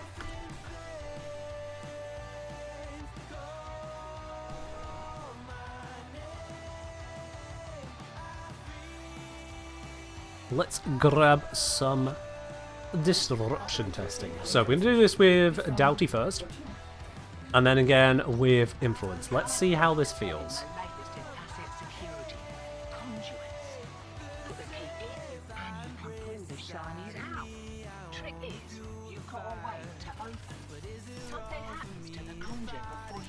Come on, Ken, what is this? There we are.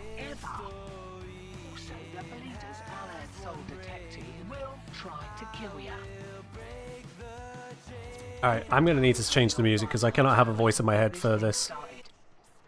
Not like that. This isn't your regular vault job. Allied V sold the There we are. conduits with Alright. interference routine specifically designed for the tenor. Thank you, Ryder. I've got some workarounds. I should still be on Naramon. Carried by high-ranking Yep. mighty monks. Knock 'em That's down. good. See what they've got. Yep, we can see Melee Influence doing its work there. That is good. Sorry, not Melee Influence. That other thing. What is it called? Mecha Set. There it is. Took me a second. That's all fine and dandy. I'm not going to pick up the keys just yet. I want to get to the full combo, and then I'll do that. You will be cleansed. Oh, is that a donation of combo generating targets? Works for me. Where they at?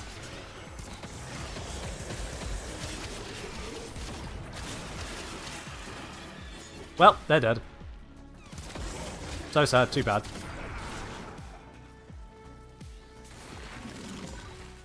First key. Okay, let's get this cracking, shall we? Now, I'd like to not lose too much combo. Unfortunately, all the enemies spawned where I was, not where I am. Demo unit incoming. So, Don't let them near the conduit. yeah, at least a little bit of combo, aren't I? I just saw the ping.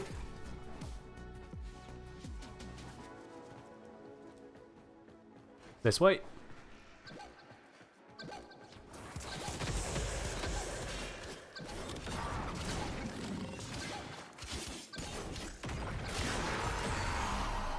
They eventually killed it.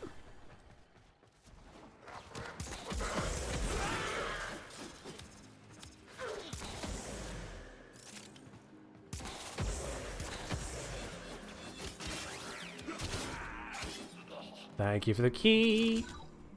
Yeah, the pain of solo disruption where all the enemies just spread the hell out. Look at this. I shouldn't have to hunt you down. Come and stop me, you morons.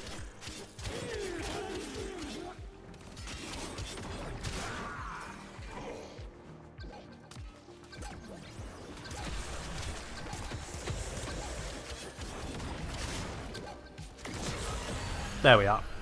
That got the kill.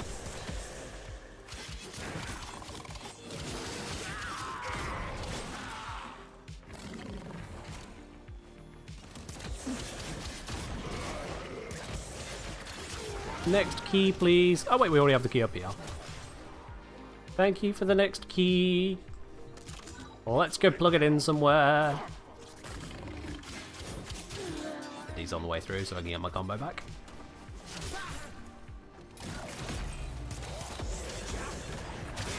Back. Ooh, red crit.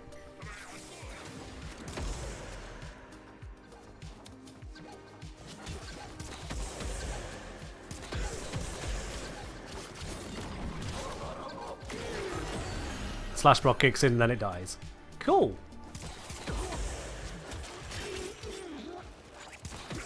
Waiting for that slash proc does feel a little bit weird, as someone who's not been using slash as the mainstay for a while now. But it works.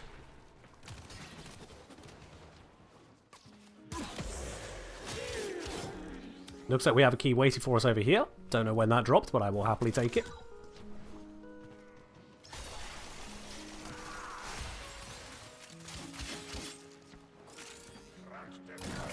There we go. Any indication? This way.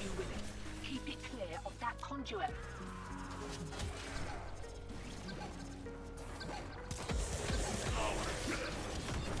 Smack. No, he's resisting that one, isn't he? Unfortunately, Lavos status procs last longer. Pay Marrow a small fortune in rations for this tip. Smack. Yeah, they're all gonna bleed out quite heavily.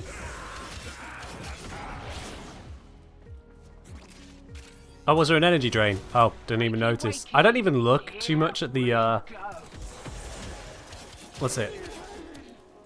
The modifiers that get brought in with Disruption when I'm playing Lavos, because Lavos just kind of weathers everything. What's that? There's Toxin? Yeah, I'll tank it. Energy drain? Didn't care. Shield drain? I'm health tanked. Health drain? I'll recover it. Lavos just doesn't care. It's one of his strongest benefits. It doesn't really matter what the mission is doing or who's trying to do with it. Lavos doesn't care.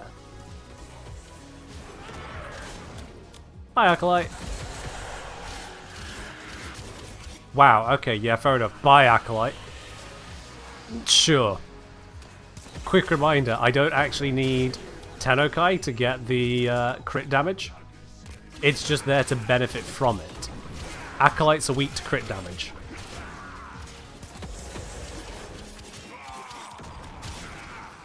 I'm holding the white key. Alright. Oh, hi there. Didn't see you. Next burst, same as a first. Mind you don't get flanked. Oh, it's coming from this way. They all want to come from this way today, it seems. That's convenient for me. Hello, I have an epitaph. You have a face. Well, you did have a face. Now, is this level cap suitable? Probably not. Do I care? Nope. I don't play level cap.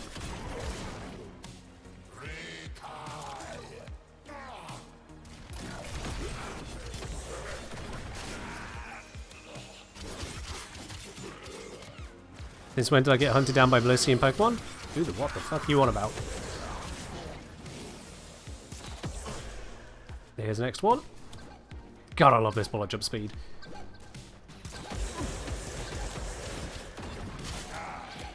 Yep, he's dead.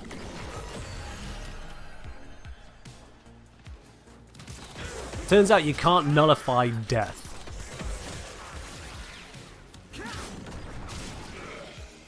It's just not an option. You can't nullify it. Level cap's not a good metric. Of course it's not a good metric. Very, very few people play at that level. There's an extrapolation of the numbers, and there's no additional reward for doing so, other than, haha, I went to level cap. I couldn't care less. A significant portion of people who play the game haven't even got to Steel Path, and another portion just don't want to play Steel Path. Oh, that one just perished. Why would I care about level cap? Now, if someone else wants to be level capping all the time and doing that for themselves, sure, go have fun with it. Never forget just how much of a minority that is.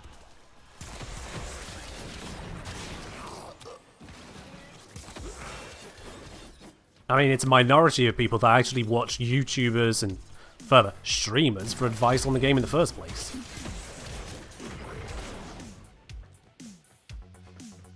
You look at the views on my videos, for example. And I'm not a small creator in the Warframe space. I'm not the biggest, but I'm not a small one. Do we really think the Warframe community is that small? Nah. The longer we stick around, the more likely we'll get our asses handed to us. Still, with great stupidity. Yeah, that's really just how it shakes out. The majority of people aren't looking to level cap. The majority of people aren't following YouTubers, streamers for advice on their builds. The majority of people that see level cap see it through the circuit, which is about as much level cap as me putting a tin of beans in the microwave is cooking. Yes, I am going to gatekeep this kind of level cap. Circuit level cap is not level cap. You get such a litany of bonuses there, to compare the two is absolutely brain dead comparison. Oops, I just lost all my combo. That's a problem. Ah yes, I'd like some combo. Now.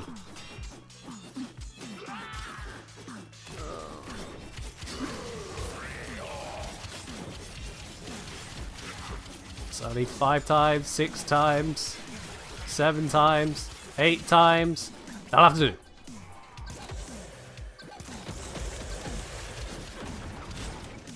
Was it enough? Yes, it was. Because of the dog.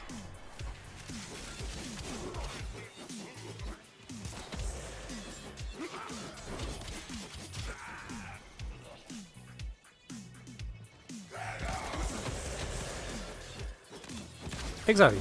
You guys are so much the same. Circuit level cap ain't real level cap. They're just too different. Oh, hi Mania. Where are you at? Well. I mean, he tried. He certainly tried.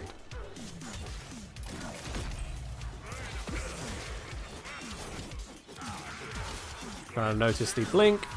This way.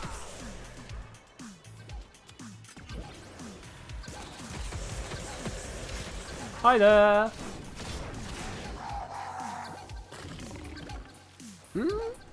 He might hold out. Never mind. He did not, in fact, hold out.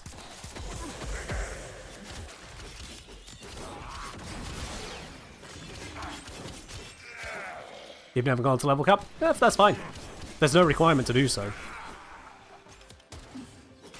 Router might be a good shout here. Maybe. Yeah. Seeing as I'm not using my primary at all, having a router, honestly, really good shout.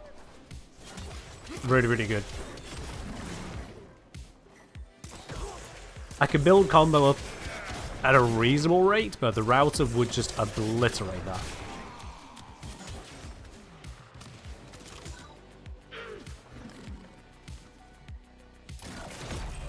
Fiddling with an incoming routine. How's that feel? Looks like this one's also coming from this way. Nope, shit. Well, didn't mean to make that jump, but that's fine. Where are you freaking running? What is this puffing? Come here, you. Perish. How many hours does it take for level cap on Conjunction Survival? No idea.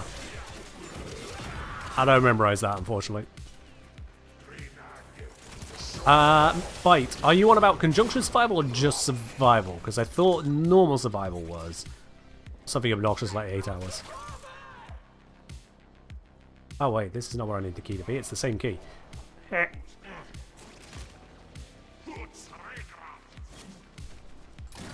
There we go, coming from this side.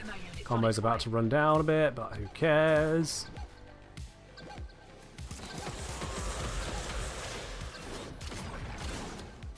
Oh yeah, that's dead. Boop. Hey, Gauss piece, why not?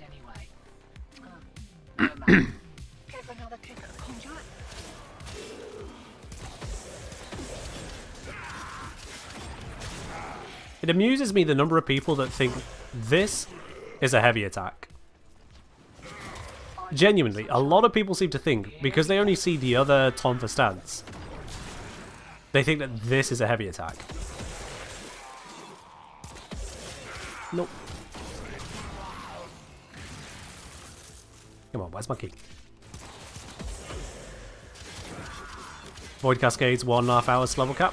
I mean, that's reasonable. That's a reasonable amount of time. But, Christ, 1.5 hours of just Void Cascade? Kill me. I'm just not here for that.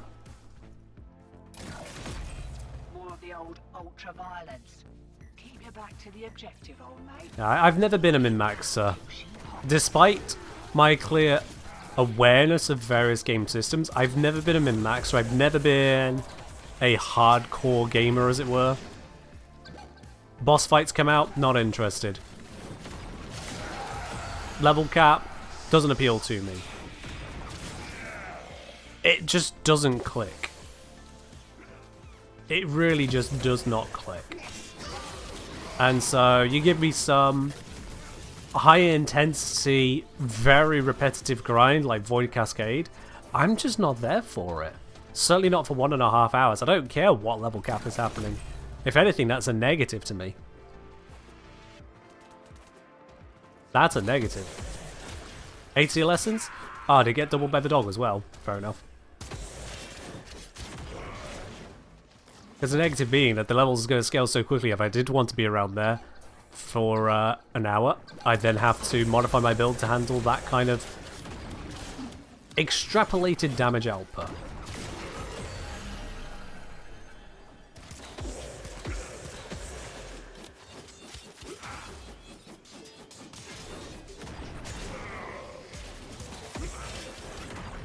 Ah.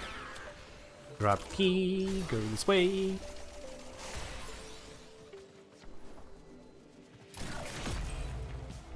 Back we go. Did not mean to land up here, but okay. Or here, you know, that's fine. I'm flying a little bit too much. Let me slow down a bit. Does Disruption give velocity lessons? No faster than other missions, no.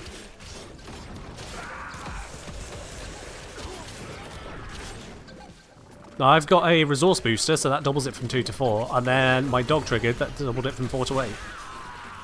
That's it. There's nothing special happening.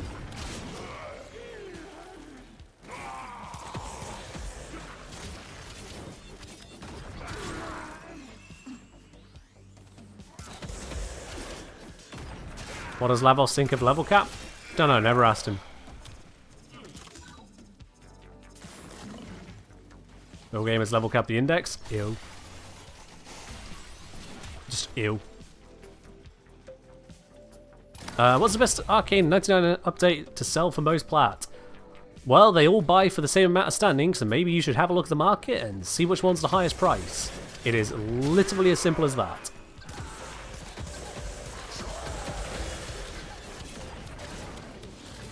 Dead? Yeah, you're dead. Ooh, another Gauss piece. And people say farming Gauss is hard. It's easy, just get lucky.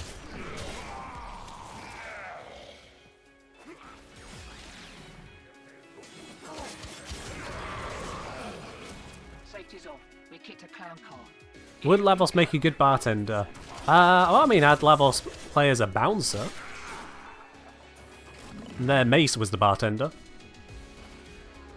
It was Old West style tavern. Not historically accurate whatsoever, partly because there was a Warframe tending to the bar. But, you know, who's counting?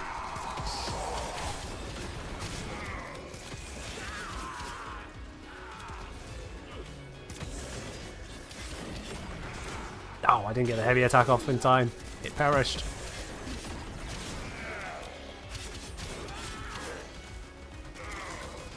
But so far, yeah, this has seemed like a pretty reasonable setup. To say I'm using a Syndicate melee, no Incarnate for this. A Syndicate goddamn melee. And I'm doing this Seal Path Disruption.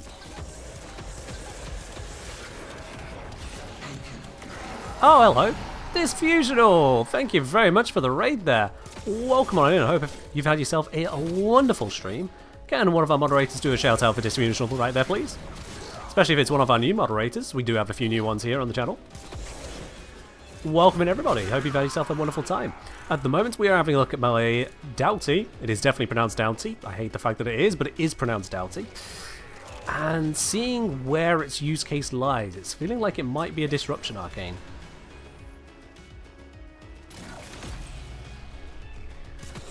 Nope, that's my dog. Don't shoot the dog.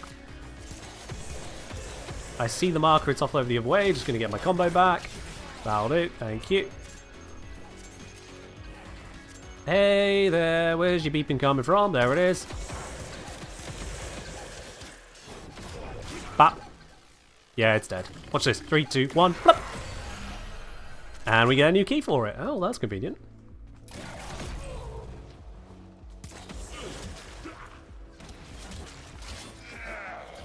Maxed out our combo. There's our target. Bap. Oh yeah, she's dead. Look at that. Yeah, my day is going well as well. Thank you, Fusional. Is indeed. Can in stereo is a little odd with the delay from a tab. Oh, okay. Don't know why you got that happening. No, fair enough, fair enough. If you need to raid a run, absolutely. Go right ahead. You enjoy the rest of your day. Get those tasks done. And catch you around at some other time. Thank you very much for dropping your community here. I'm sure they will love this day. Or at least, some of them will. Others may also have tasks to get to, which is fine. Get in full surround. Well, I'm not broadcasting any special audio, so, sure, why not? It's just like the 4K videos. But that one dead? Oh, that's dead, yeah. Alright. We've got a good look into the effectiveness of Doughty here. We've got a good look into it. 20 minutes. And what's that? 5 rounds complete? I think that's 5 rounds. 1, 2, 3, 4. Lock and load. Oh, there's 2 ranks, 5, yeah. I was going to say, where's the 5th reward?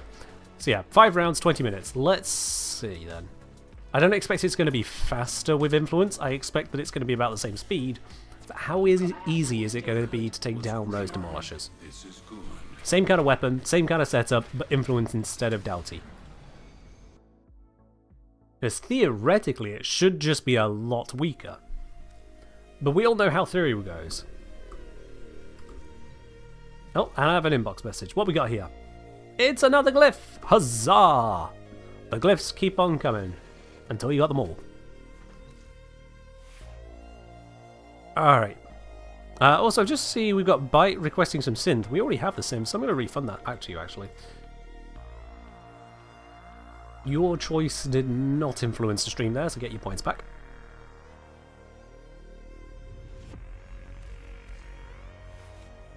I see, Malicitos has decided to put a bad joke in the chat. Bold move, bold move. We have new moderators itching to use their new powers. Hey, that fits. Alright, is this the build we want? We've got the reach, got the electric, got the speed, got the needs to be condition overload. That's not going to fit. There we are. Yeah, it's not going to fit now. Damn.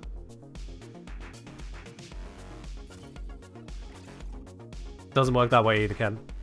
Nope.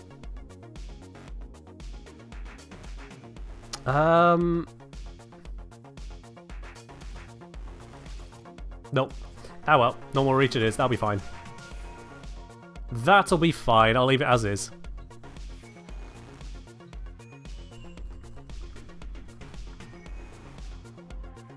Zubse here, Ken. Turns out I am not as far in recovery as I thought. I can't tell if you mean not as far to go or not as far through, but I'm going to hope for the better interpretation until told otherwise. Mirror saying the opponents are so low level, you don't think I'll see any difference. We'll see how that goes. We'll see how that goes. It is level 130 to 140. We should... I'm on the wrong mission. Feck, that's the survival one.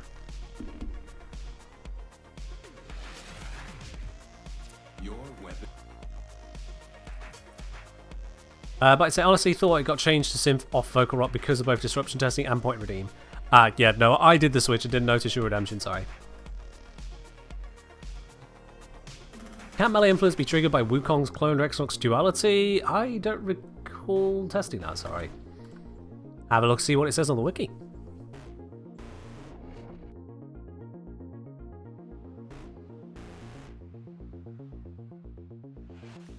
I see, Lon.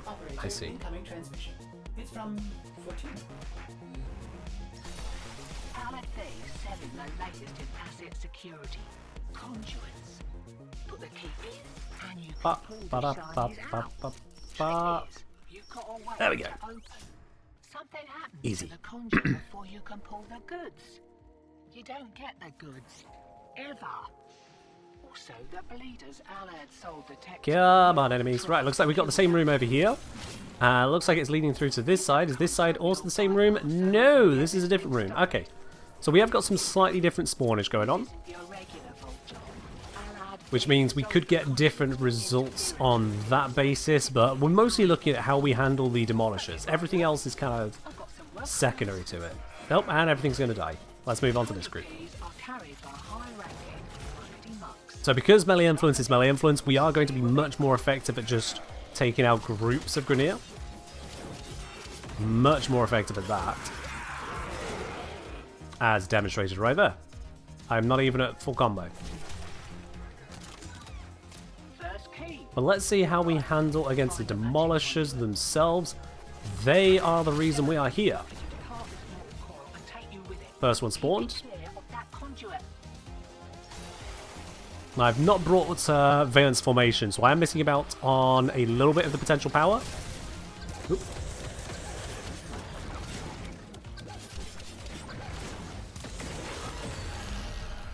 We are getting the kills in, though. Oh, fair enough, Toriel. Fair enough. Can't say then, sorry. Yeah, but they put one of those there that's obnoxiously effective. How dare the Grineer know what they're doing? Is there a key? Ah, there is a key right there. The key is looking for it. Don't stand on random bits of terrain. What are we even stood on? Fall. Ay, ay, ay, ay, ay.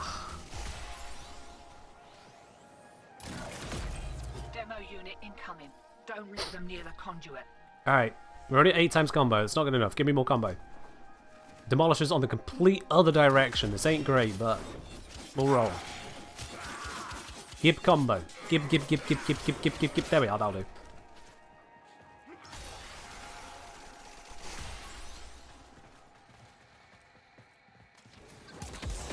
You want another Demolisher?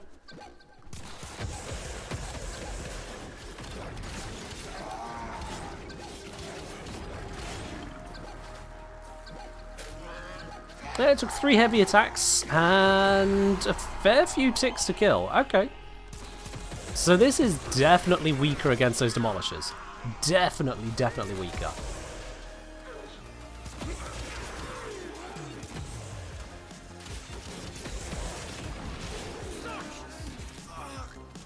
It is indeed such a fark dealing with that weapon, isn't it?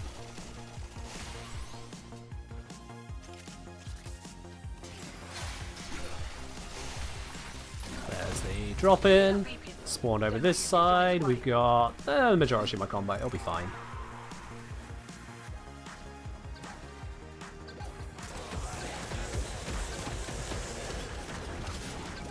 Oops. Oh, I just sit down here. Don't mind me.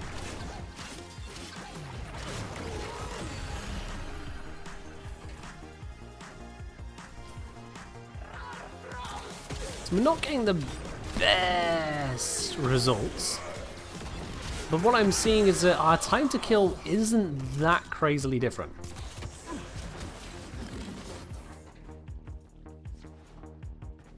It feels like my initial concern that Doughty's position as 4 times as strong doesn't work out if most of the time we don't need that, and then when it could be needed, it doesn't really seem to feel like it works that way. I mean, look at that. That feels like the same kill speed. That feels like the same kill speed.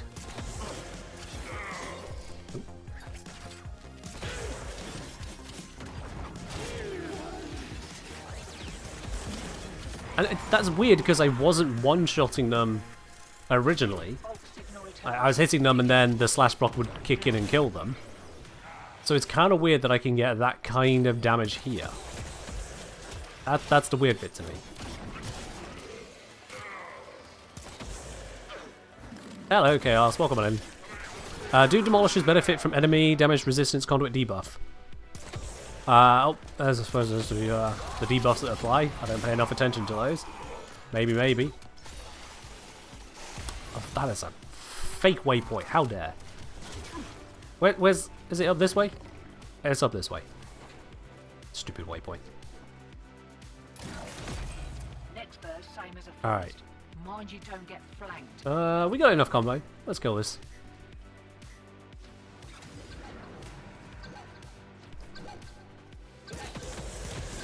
Well, you're marked, so you're dying. Yep. The Mecha Mark doing a lot of damage boosting here as well. Cannot ignore that. When that triggers, it's basically just death.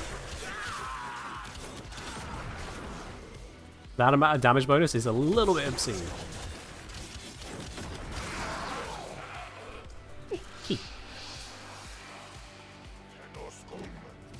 Hi, Yanks. Not going to deal with you. Busy. Alright. Now where you at? Oh. Convenient. Bye. That's melee influence. Melee influence, not Doughty. And that also just tore through the Acolyte. Well, goddamn Talos Maltese. Enemy armor boost does matter against this, so that's slightly strong, but it's still just 2 hits to kill Nox.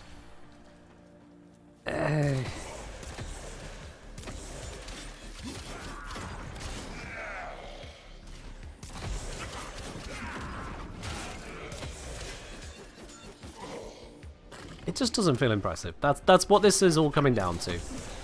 The difference between Doughty and not Doughty, or just rather Doughty and influence.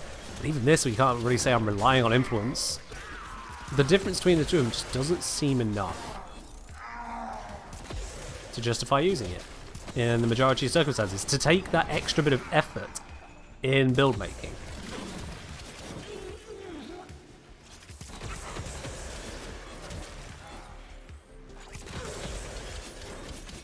Liv saying, turns out a 12 times melee heavy attack with priming and CEO is pretty strong regardless of what arcane you're using. Kinda. You still want a decent overall modding setup, but yeah, it's... The arcanes we all know add a lot, and in this case, it's just not adding enough of a lot to make a difference. Which still feels weird. By all theory, Doughty should be 4 times the strength, and Doughty wasn't one-shotting. So by that theory, it shouldn't even be close. Then when we add in the fact that Demolishers are weak to crits, and Doughty is the big crit hitter, that's further bonus again in favour of Doughty. And it doesn't feel like I'm taking that much more effort to kill them. It's more, but not that much more. It's like something else in the equation is getting in the way and undoing the benefits. And the problem is this is the most useful case I can think of for a Doughty-like arcane. When else are we going to need so many crits at the expense of AoE? The perpetual issue in Warframe balancing. AoE is bloody valuable. How do you make me let go of AoE?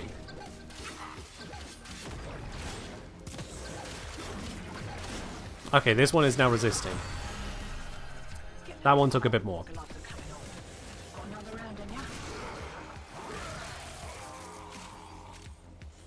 Kill everything in one hit doesn't make much difference which arcane you use, but I'm not killing in one hit and I wasn't in the first place, is the point. I'm not killing them in one hit. At least not the Demolishers. If you're just up against these scrubs that do fall apart when you put a heavy attack in their direction, then yeah. But that's basic enemies being basic enemies. Heavy attack go burr.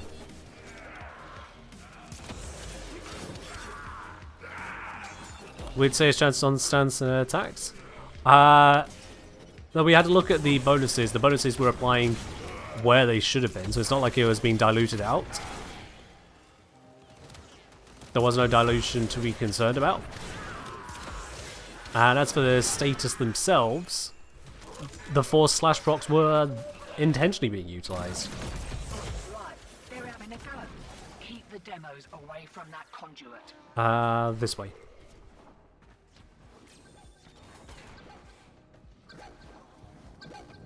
That's gonna go up the stairs, so I'll cast him over here.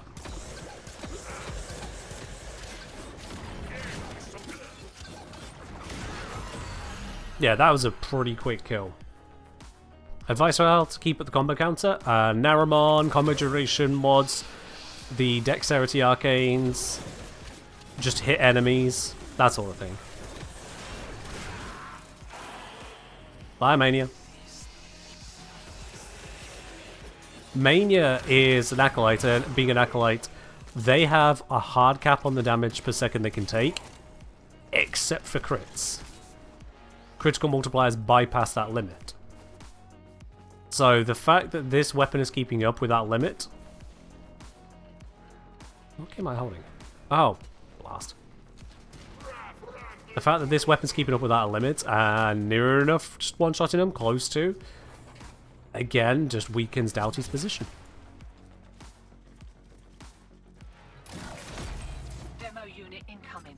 Don't let them near the conduit. Alright. A little bit lower on melee combo than I'd like to be right now, but it's going to do just fine. It's not the end of the world to be a point or two down. Oh, yep, you're dead. There it is. Definitely helped by the mecha boost on that one.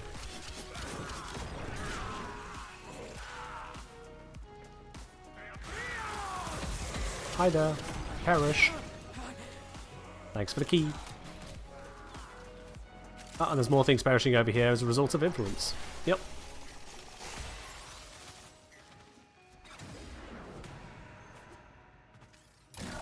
Alright, this one's coming over this side. My combo is even lower.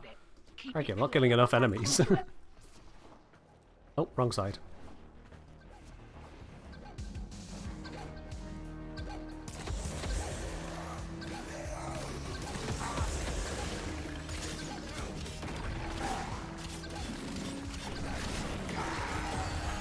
Even with a 9 times combo, still work through it. And yeah, we're on track for time as well.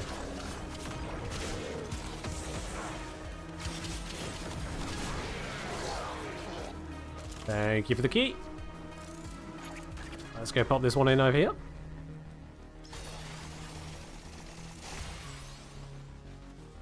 Oh, well, that was a mistake. I'm not too far away, thankfully. There we are. Thanks for volunteering the combo, much appreciated.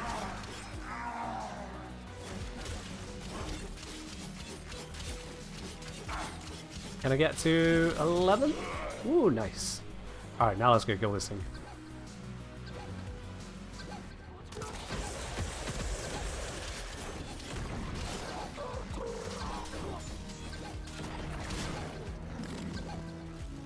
Yeah, that's death. There we go. Alright, it's getting a little hairy. One more Yeah, I'm gonna dip out on this one. I've seen enough. Doughty is stronger, but not like overwhelmingly so here. Yeah. Lock and load.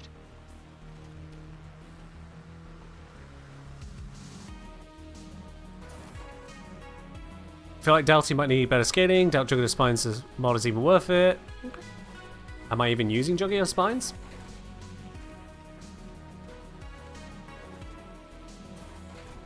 I don't recall that I was. Let's have a look. You got out while you still could. Blade, you exist to strike. I was ready to say, honestly, happy it's best, just any better at all. Yeah, I get that. In a single target situation where you need the heavy damage to take down the Demolisher, it does feel at least a little bit better. But not a lot.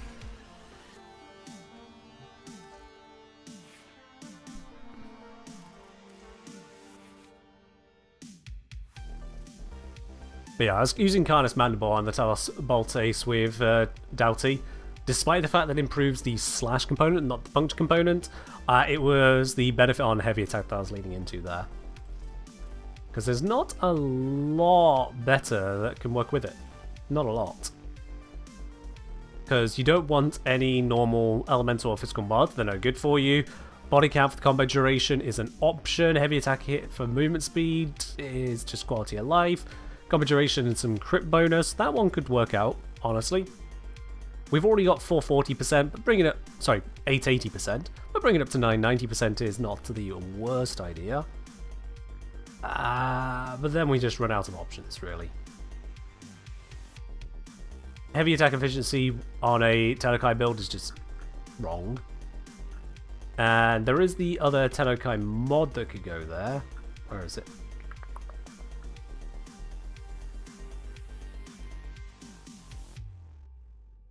Yeah, we could put Discipline's Merit down and then move Opportunities Reach in or Conditions Perfection in up there, something like that. And that would work to an extent, although I don't know if I have even capacity for that. Yeah. Might even need to form her again.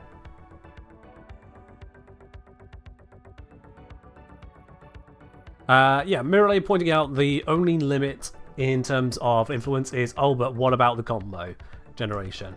But the thing is that because we're not even using our primary there, that could just be the router. See, that's how you make an owl sound. Router. Router Doughty. I'm still not happy with how Doughty is spelled, but it's how the word is spelled. I just dislike it. Stupid. English is stupid. Is Elementalist doing much on the Doughty build? Yes, or at least it should be. So not only is it giving us some extra status chance, which is not to be sniffed at, 120%, it's giving us more of that crit multiplier, but also it's giving us the status damage, which is very important, because the heavy attacks are the build. Without the slash, this weapon is a mostly puncture pile of crap. The slash bypasses armor and is a significant multiplier to our damage as a result. You add in the status damage bonus to that, and that is huge for the slash. Slash usually clocks in at 35% of base. If we multiply that by 1.8, it's effectively 63% of base. That's more than the base value of a electric, toxin, or heat proc. So that is just a serious damage positive for us.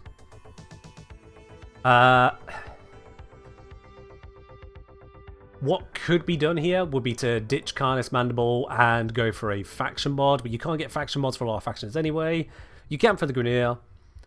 However, you could also put a faction mod somewhere onto this one as well.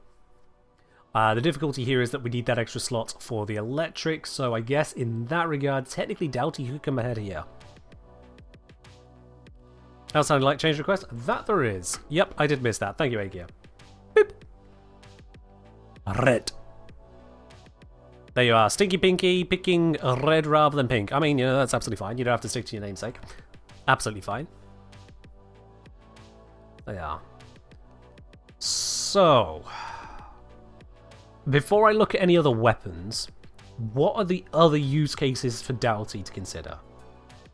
Where else in the game can we think about throwing this? Grenade Disruption's goal, definitely slot it. Yeah, if you're doing just a Grenade Disruption, you need to reform in the slot because dash is no good to you here.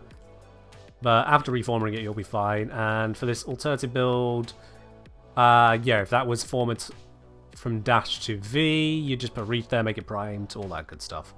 You'd be fine. So where else could this matter?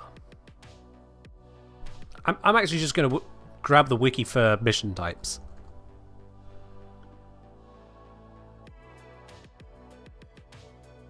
Let's just have a look at mission types. I've opened the wrong window. There we are. Help walk me through this. So, Alchemy.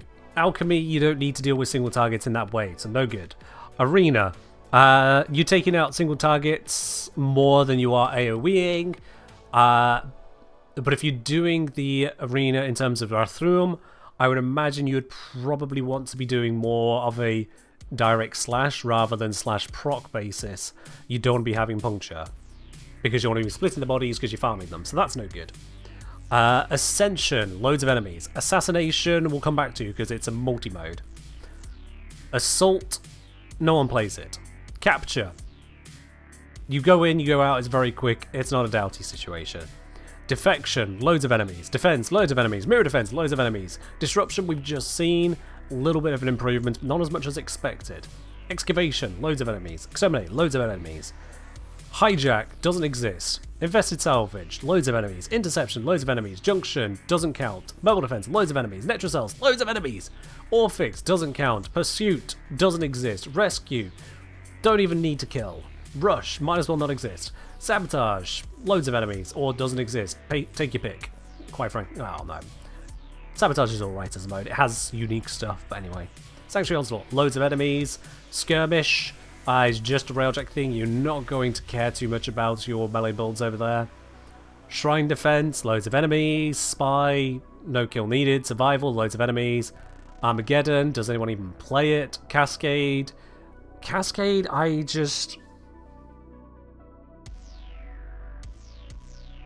I don't know that you'd really care enough for Doughty to be the thing against the Thrax that spawn. You've got other things on your mind at that point. Void Flood, again, you don't even need to focus that much on the enemies. And Volatile is another railjack situation. In terms of Assassination, I knew someone would have to take offense at the Armageddon thing. It's still a silly game mode as far as I'm concerned. Whatever. Have your fun. I can't tell you you're wrong on that. You're just enjoying yourself. So yeah, you got Forid, the Jackal, Vor, Lechkrill, Sergeant, Lechkrill and Vor, Alad V, Vehek, Lephantis. Over on Europa, what the hell is that one? It's the Raptors. What even is that? Sigil. Sargus Rook, Tarrega, Hyena Pack, Useless Alad V, Zello Prelate, Jordas Golem, Kayla's Tame, Amulus, Rope List, Fragmented One, and then Holvania the Tank.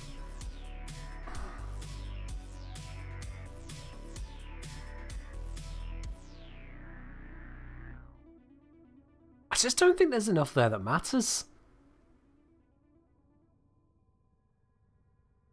Like, who's looking at, for example, the Holvania tank, where you need to be hitting weak points and going, I want to use a high crit melee? Who's looking at it like that? If you're up against the boss on Efervo, the Deimos Fragmented One, you're running up against the damage attenuation. It's just how long can you keep the damage on the target? Use Magister? Okay, yeah, the AoE functionality of hitting the pods has a separate effect, yeah. Against most of these other bosses, first of all, you're not really fighting them that much. Once you've got the rewards, you're probably out of there. And second, you don't need this kind of setup to handle those bosses. You just don't. It doesn't really make it better. Because either again you're against serious damage attenuation, or you could just run something else. And then yeah, as MelJ's just pointing out here, other Doughty factor, run it solo, because someone with Nourish, Shock Trooper, etc. will lower the values. And that's very true, yeah. If you're running Nourish, Doughty becomes a very bad pickup. If you're running Shock Trooper, if your ally's running Nourish or Shock Trooper, if you're running Valence Formation, you have to just not have any of those benefits and actively avoid them, or Doughty loses a lot of value. If we go back to the... If I go back, you guys were looking at the entire time. If I go back and look at this, we just got a 60% slash here, which is already a negative technically to the setup. But that's only a 90% slash. You put Valence Formation onto this, that's 200%. You now brought Puncture down to less than a third of the overall setup. Whereas this 90% is 90% of already only 5%. So it's only increasing it by 4.5 percentage points against our Puncture. But Nourish is going to do 75% multiplied by Strength, or however much it is these days. Valence Formation is 200% flat. Shock Trooper is 100% multiplied by Strength. Those are overwhelming benefits. Even in things like the circuit, anywhere you get an elemental buff like that, it's just going to overwhelm you.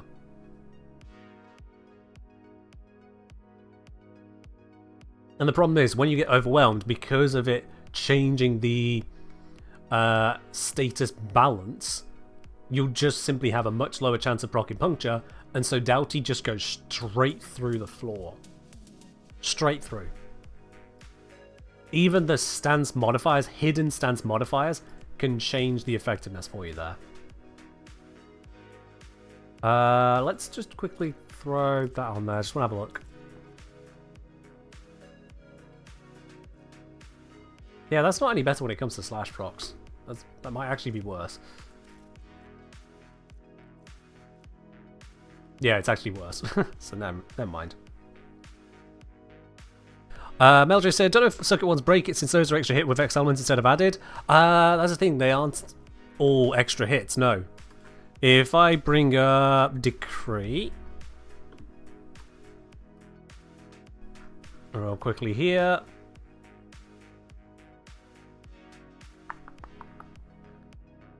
Melee attacks are imbued with fire, deals additional heat damage, plus 20% status chance. Heat damage does not combine with modded elements, but it's still part of the hit, is my understanding. It's not a separate hit.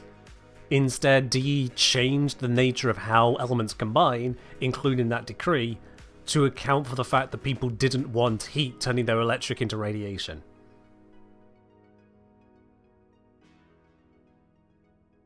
Let's say it would work with Toxic Lash, but Toxic Lash is so strong, do you really need Doughty for a single target at that point? And the answer is no, you don't. Yeah, that Heat Decree would murder Doughty. At the same time, you could just choose not to take it, but the point is, it's there.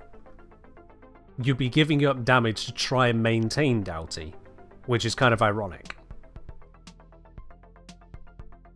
It's that kind of thing. Doughty is for solo, pure fizz weapon, and it needs to be a pure physical, already puncture weapon. You can't force a weapon to work with Doughty. It has to start there. It really has to start there.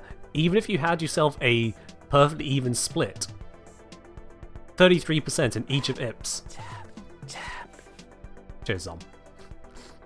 33% in each of them. If you applied the Jugular, one of these mods here, where did it go?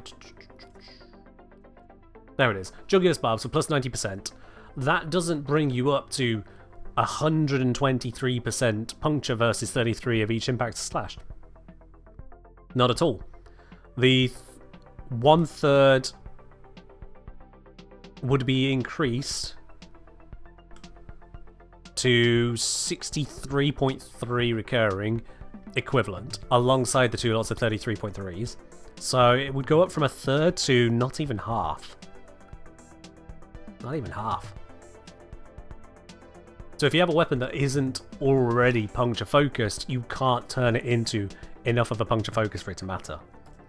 If I go to the weapon comparison on the wiki and go to the melee listing, I can sort by main element percentage and then scroll down to see which ones are really puncture. Let's get past all the 100% anything but punctures. So there is this Sidon and Vacor Sidon, which come in at 95%, but it's Sidon and Vacor Sidon, who cares? Then we have Ceramic Bloody Dagger, as someone pointed out earlier. Next after that, we got the Tellus Bolte, so that's what's already in my hands here. Well, it was until I put the glaive on.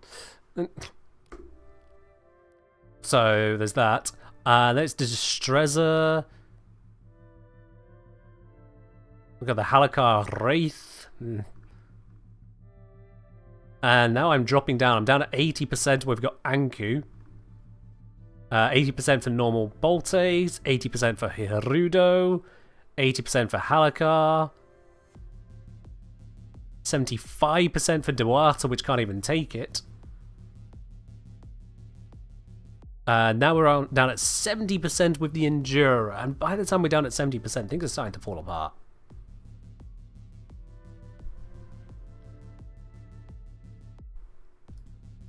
Bala, Takdaga, we good? Let's see. I mean, mine's got a puncture to it, but it's also got a lot of slash. Which, I mean, slash is nice, but it's not nice for this aim. Because then it's making the arcane worth less, and at that point, the lower value gained from the arcane, comparatively more value we could get by just using a different arcane. I have a question. If you're using Doughty on a weapon, how would it interact as part of a stat stick, for example, with Cora? That's a very good question. I believe it should be adding on, but let's find out, shall we? Let's grab the Ceramic Dagger, because the Ceramic Dagger is amazing as a stat stick. I think this will be fine, as is. I don't know what these builds are. I don't want to break them, so let's just buy a config slot. Alright. So the crit on this, let's boost up that crit. Nothing else with it. Grab ourselves Cora. Why is it good as a stat stick? I think rather than me trying to go through all the details on that, you'd be best checking out my stat stick guide, but basically it comes down to Incarnan stats in the evolutions can interfere with the statistic equations, applying in ways that normal weapon bonuses just don't. And because the Ceramic Dagger has a absolutely stupid bonus to crit, it becomes an amazing statistic. But yeah, definitely check out my statistic guide, the updated one.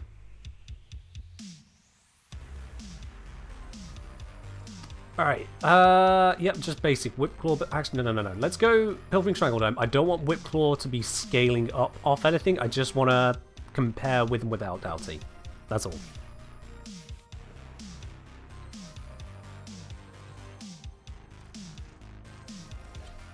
The multitude of creatures you have immortalized would cry out in thanks.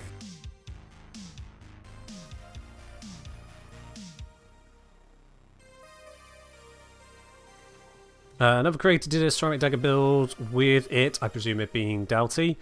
But he can make any weapon work, at least basic steel path. That's the thing, make work for steel path is not exactly a high bar. Depending on the definition you wish to go with, it's really not that high of a bar. The greater point is, what better could you do with it? Alright, let's get just the one enemy here. Let's go for...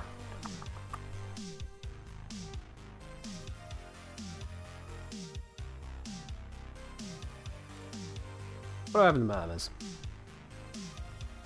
Let's use a lumbering fragment. We don't use those much. Okay, so without any Doughty shenanigans, 774, 516, 774, 516. That's good. Okay, cool. Now let's get rid of the dog, because that's going to get in the way. Thank you.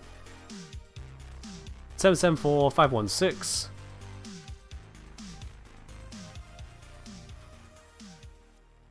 And now let's slap this on here. And how much of a buff was that giving?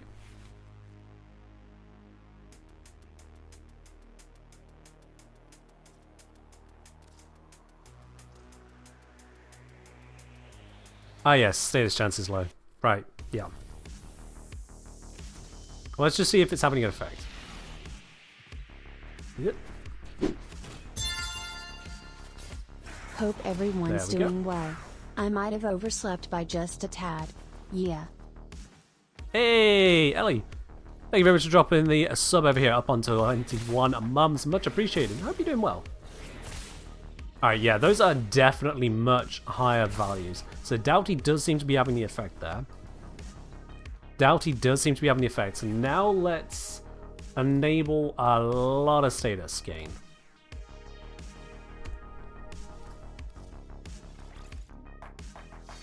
That's right, I might as well blood rush it.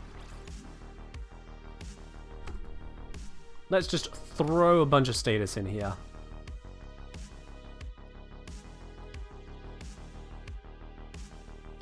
Actually, that might be a battle that I want to throw in. But let's put that one in. Slash is nice on Cora, I guess.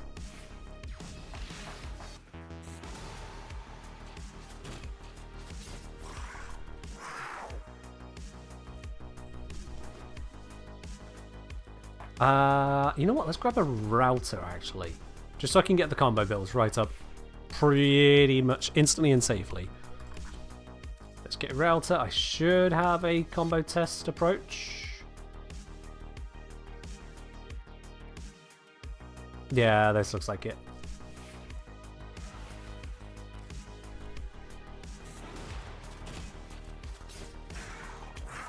Okay, so without building combo,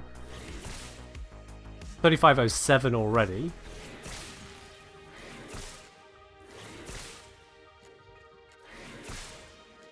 It's slightly broken, but okay. There we are. And now... Whew. That is a little bit of an increase, isn't it? That is just a little bit of an increase.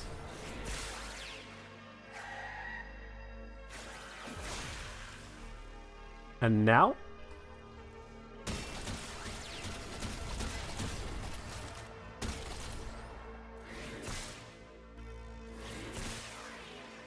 Yup, even higher.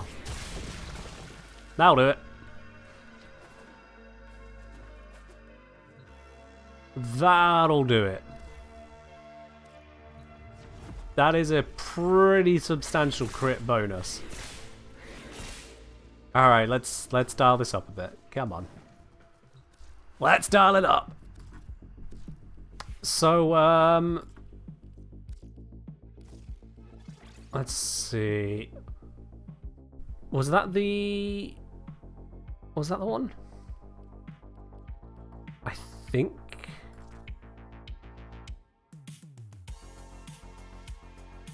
I'm not sure which one of these was set up to be the stat stick, I'll be honest with you. If any at this point. Maybe I've made changes and broken it. But let's drop you out of there. We don't need that one in particular. Crit damage is no good to us because we've got Doughty doing the work there. But crit chance, we've already got the mods for... I suppose there's nothing wrong with going for an organ shatter. No, not organ shatter. Gladiator might. Because it gives crit chance and crit damage. So I guess it kind of works out. Actually, for that matter, wasn't this one just better? Oh, incompatible. Never mind. And then let's throw in some good old element, because element is strong. Let's throw in pure damage, because I believe that works with it as well. And I'm running rapidly out of space, but let's go with... I think faction works. No more gladiator mods? Not necessarily, no. I have a ribbon for the ceramic dagger? Oh, damn. I have a crit chance ribbon for the ceramic dagger. With heavy attack efficiency, but minus chance to gain combo. Isn't element counter working the Doughty? Ah, yeah, very good point. Yeah. No, that needs to come out. Very, very good point. That is awkward.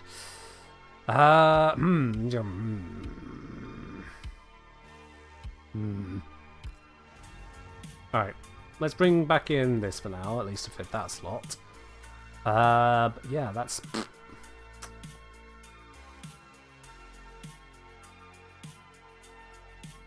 Sword Strike? I suppose. Doesn't feel amazing to put that in here of all things at this point, but I suppose we can do that. Wasn't there a galvanized... That...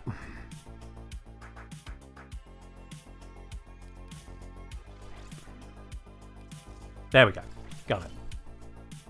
Knew there had to be a way in. Alright. Let's give that a try. See what damage I can get that up to. Let's spawn a few of these in. Oops. There we are.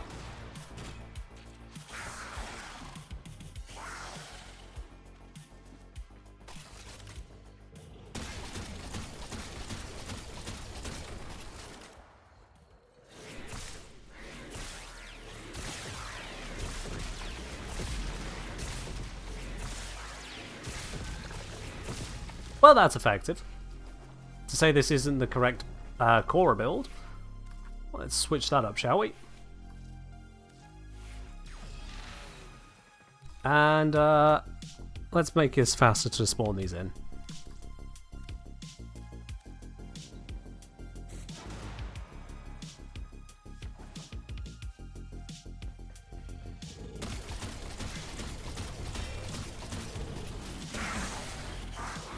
Alright then. Oops, I didn't tell the cat to sit down. Oh well.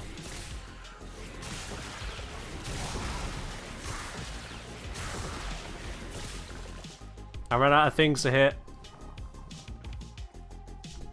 More things, please. Nope, stop dying. I need more things. Need more. Nope, they're still dying. I need more.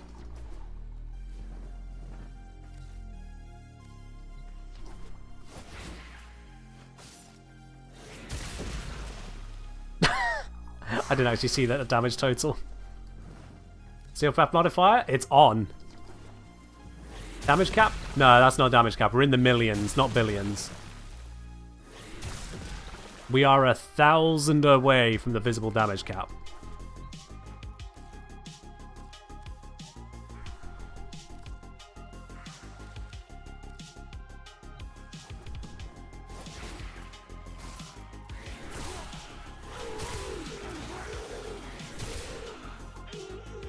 Well, that'll do it.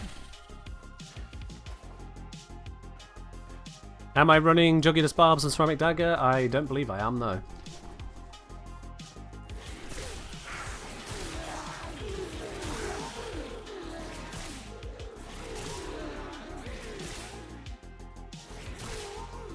Yeah, that does the work. Okay, now let's spin this around. Because currently I'm landing some nice and juicy 200,000s, and they're all perishing like good little targets, and we feel great about ourselves. So let's turn this around now. Yukora doesn't do that. Maybe Yukora isn't dialed up to 11. So let's see. That's not the one.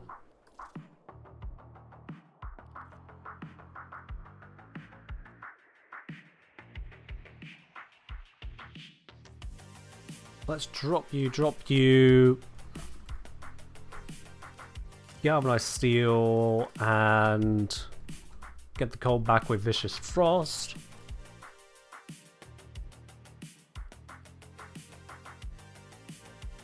I can't be bothered to think about the modding choice here. This will be sufficient. This will be sufficient. Alright, let's once again build the combo. Build up all the effects. Tell Venari to chill the hell out.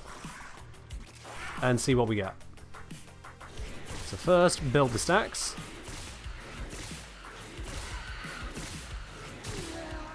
Nope, we're already killing. Whoopsie. There we go. Combo's not quite there, I think. Oh, yep, there's that.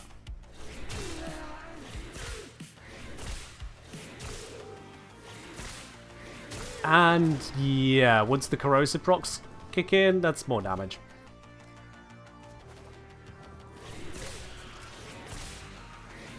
Corrosive or viral, whichever one's kicking, that's definitely more damage.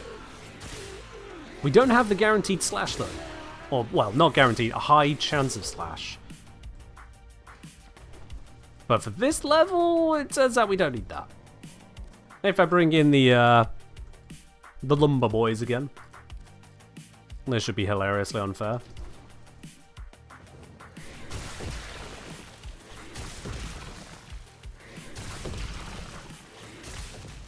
Yeah. Yeah, so it turns out the melee Doughty is competing just about with melee exposure against unarmored targets. Oh god, that was even more damage. And then when we come up against armored targets, exposure just wins. Yeah. It says I have Dowty buff of times 1.8 at the moment. Yeah. So I can reload the Simulacrum to make sure that's not giving me a bonus here. You're in a 40 times melee Doughty build? Fair enough. That sounds highly invested.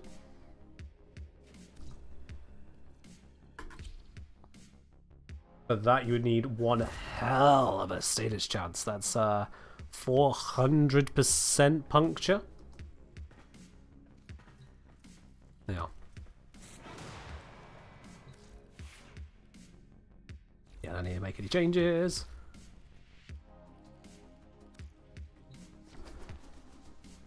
Let's build the stacks on this first. Don't die, don't die, don't die, I need you alive, damn it. Alright, I'll go spawn some more.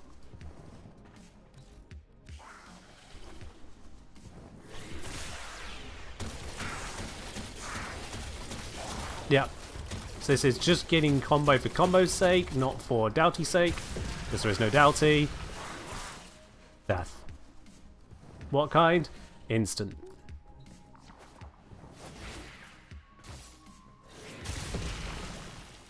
Yeah, those are the same numbers as before, so I wasn't getting the benefit of Doughty when I shouldn't have been.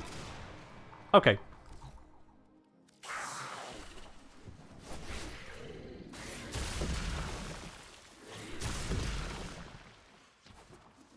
Yeah.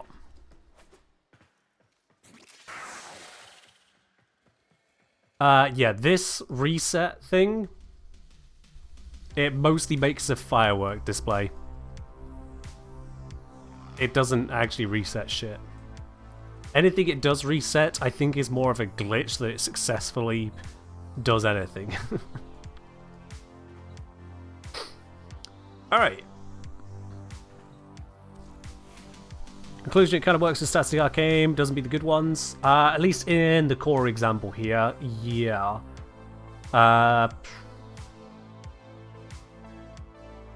To be quite honest with you, I'm not sure where else would I want to take that. To be quite honest with you. Because sure, you can add crit multiplier to other things, the math is still going to work out much the same. Gara's fun? Yep, I feel like that's an irrelevant point right now. I don't see why the math would be any particular difference. Because with Korra, with Gara, with Atlas, you're getting the crit chance, throw it in from the weapon, and then you just pile on your crit damage from there. The only thing I can think of maybe would be with Gara. Doesn't Gara have a base 1x multiplier? Maybe there?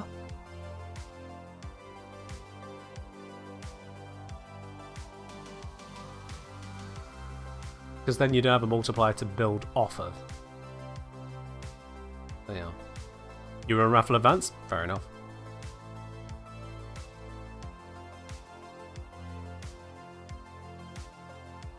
No Magister for Gara? Yeah, you've got the Magister actually, haven't you? Yeah, the Magister can give you that. And Magister is incompatible because it's not puncture. Magister increase base critical damage multiplied by 1 times. Now that's only 1. Granted, that's only 1.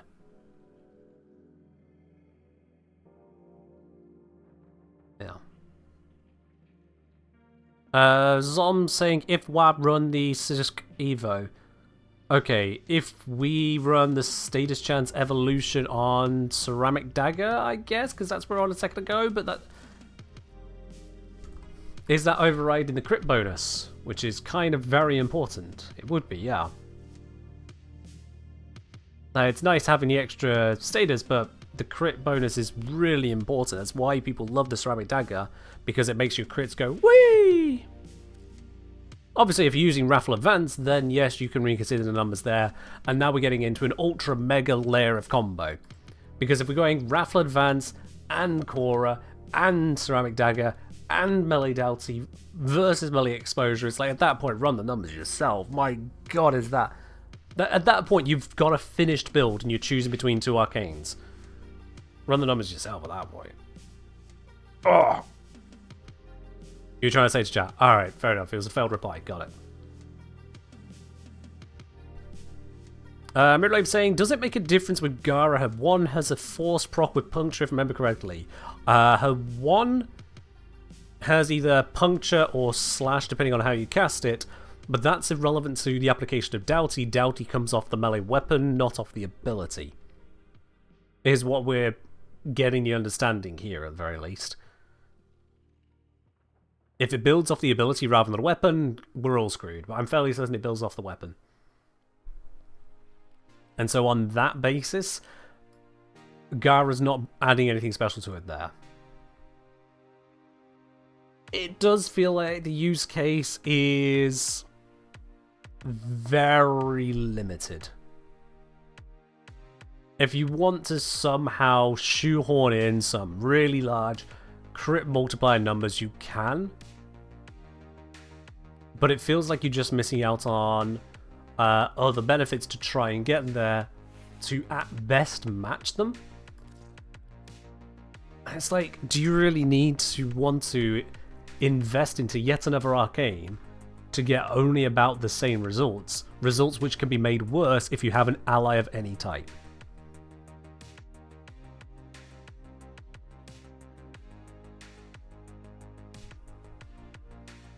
Exactly, Fix Ghost, yeah, that's what I'm saying. If you had Nourish, down it goes. If someone else brings Nourish, down it goes. Shock Trooper, down it goes. Valence Formation, down it goes. And yeah, given statistics don't want status chance in the first place, you're investing into status chance where you don't need it. Korra gets away with it because Korra does want status chance and can benefit from it, and Korra potentially has the step up there for then applying slash procs more regularly rather than, say, corrosive or viral or some other non-killing proc. Slash is a viable setup for Korra. Building that slash through a melee Doughty ceramic dagger is absolutely valid. It is absolutely valid. And this leaning slightly into slash weighting there, I think would affect Korra's weighting just slightly. But again, this is a just slightly over the old standard.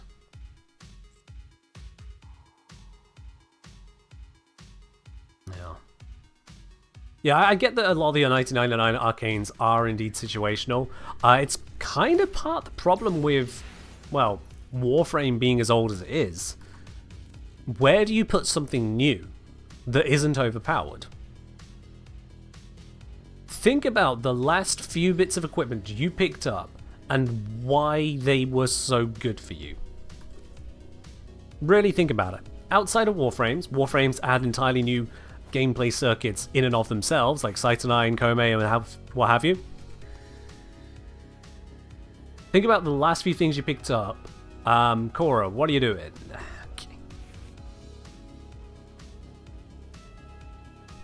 By and large, either it's overpowered or it's niche. There's not really an easy in-between.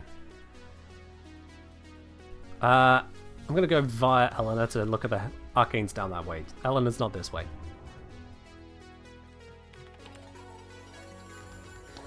Let's drop on real quick.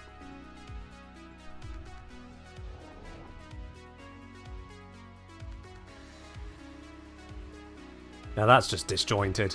All that spiky gold on that motorbike. Ugh. Does not look right. So yeah, Primary Cooks I've already made a video on. Doughty is what we're looking at here, and it's just... it feels like it's trying to make Puncture work, and Puncture doesn't want to work, with the exception of a very limited selection of weapons where you can probably just do better without it. So yeah. Oh, was Elena faceless? Ah, not anymore. Please, let's have some fun. I'm down. And then there's the rest of them. So Camisado attacks from summoned minions, increases its ability strength on your next cast. Summons gain movement speed bonus. To be honest, I don't really care for many frames that have summons, so is what comes out of that. Especially as it only gets up to 60%, which is competed with other arcanes that can give you 60%. So, bleh. Arcane Impetus. Unique status effects from abilities grant ability strength and efficiency for 20 seconds. I believe we verified, yeah, this is a refreshing stack, which is a very strong positive. But then there's the limit of which Warframes actually can utilize this. Unique status effects from abilities is not exactly the most easy thing to pull off.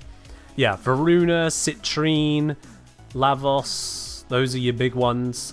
I would imagine you could probably get it out of some pseudo-exalted and exalted weapons. Kome, yep. Varuna, Lavos, Kome are your real top ones. Caliban? Why Caliban? Oh, were you talking back to Camisado? Right, fair enough. Stream delay. Mirage with Legitimate? I suppose. Mirage only puts out like 4 status effects though with that. So like, cool. 24% ability strength, 12% ability efficiency for a whole arcane slot. That doesn't feel like much to care about. With the Tau proc count for Impetus? Don't see why it wouldn't, but like, you're still on Caliban. Cool, you got a Tau proc. That's one. Now get the next ones.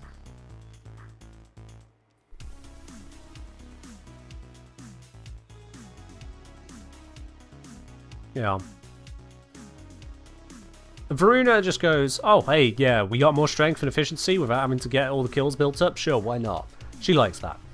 Lavos goes, I mean, efficiency is alright, strength's alright, would have liked range, but can't get everything.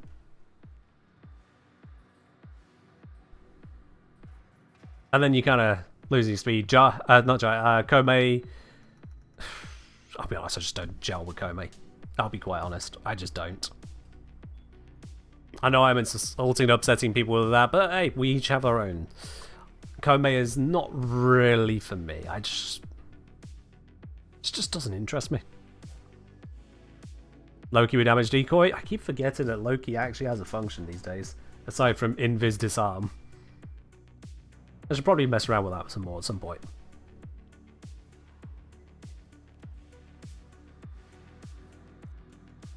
Truculence. When gaining Overguard... When getting 3,000 or more Overguard threshold. Or at least 30 meter radius attack that applies max viral status stacks.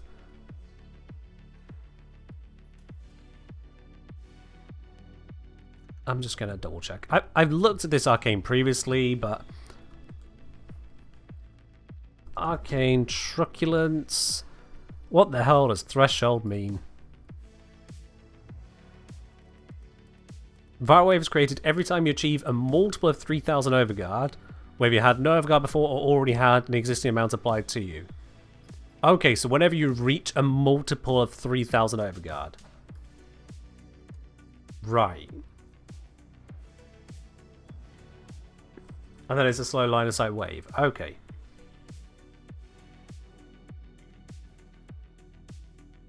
That seems like such a weird trigger.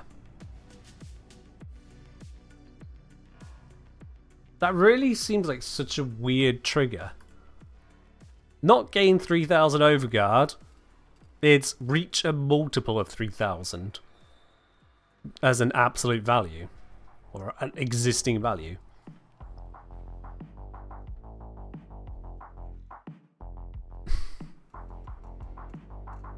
That just seems odd.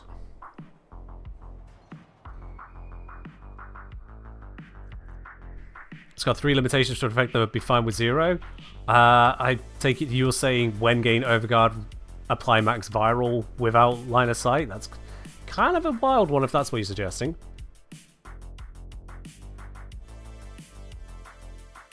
But yeah, anyone that just puts out Overguard for themselves, Dante, Rhino, Frost, they can make use of that, absolutely. Steinax. Applying max viral stacks is always beneficial.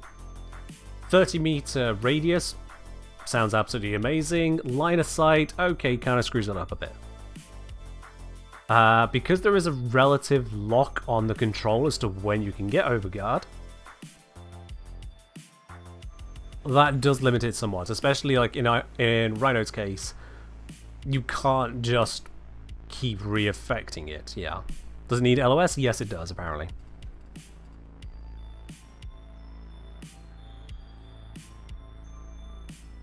Correct, Ellie, yes. If you gain 2,500 Overguard, lose 500, gain 500, you'd be at 2,500, you wouldn't have reached 3,000, so according to the wiki, this wouldn't trigger.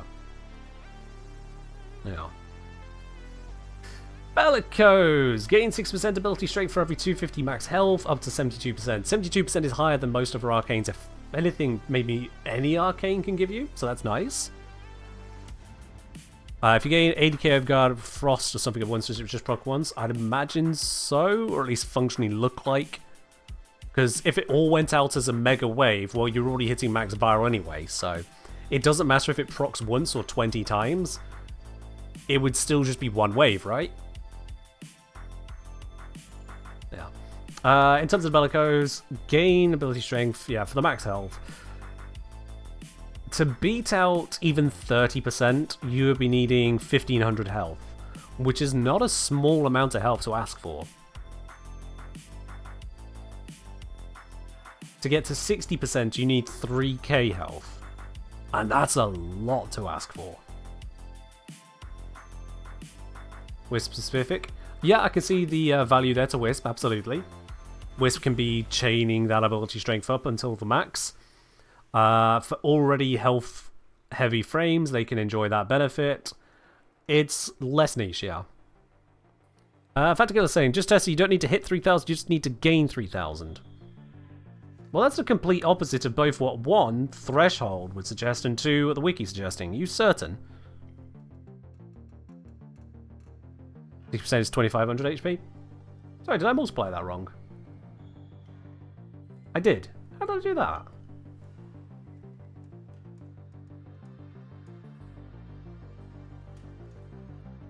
Yeah.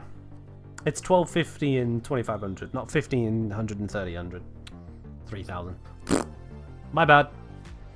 Yeah, my bad.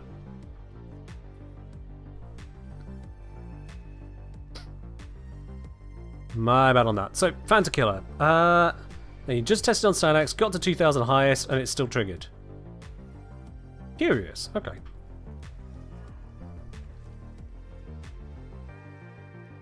$3,000 is as valid as 3,000. It's still a number.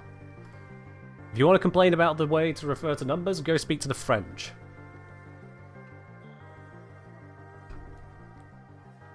Oh. Oh, that was nasty. I just finished with tea in it. I didn't notice the tea bag split. Oh, that was something.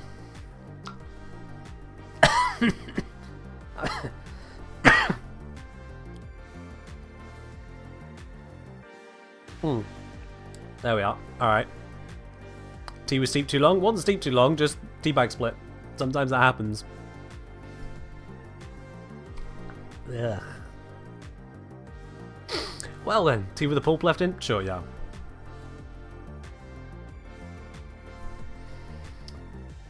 Alright, secondary Innovate.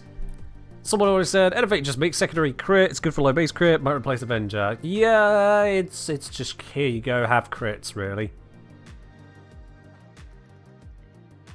It's just have some crits. Give an Nuke or OP. Nuke does love this one, yeah. It's basically, hey, do you remember when the Nuke was good? It still is, but let's make it better.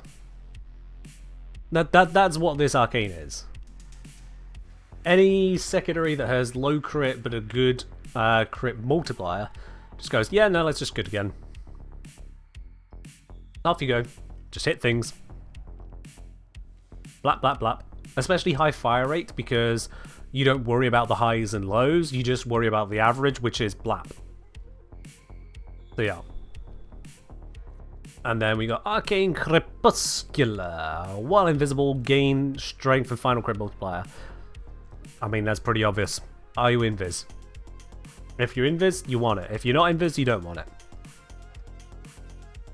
That's the video on that one. Big crit's the orange ones. Correct, yes. And it resets for big crit or above, so orange or above will count towards the reset. It's not like you can somehow end up at 300% crit chance, only do red and above, and never have the arcane sit down again. It will also reset.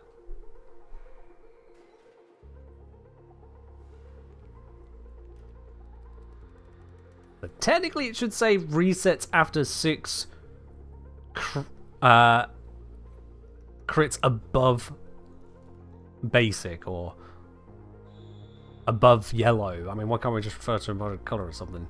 Is there any way actually in-game that explains what a big crit is? Yeah. How much strength does Wisp need to max out Bellicose? That's a very good question. You need 3k health.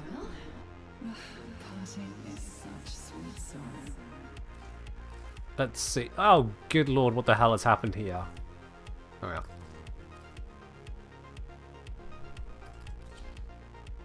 Uh, 3k, start with 370, we gain 300 max health per strength, so 3,000 minus 370 divided by 300 will be a strength of 877%.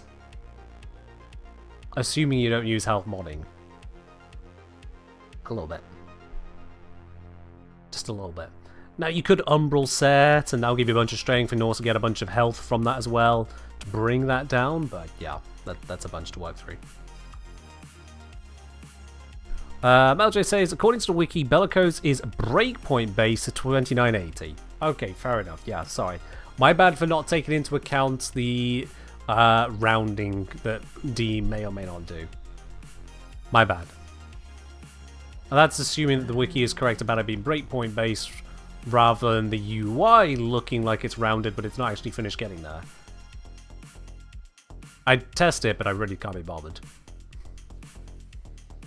At that point, we're quibbling the difference between a fraction of a percentage point of strength. If that matters to your build, you're playing the wrong game.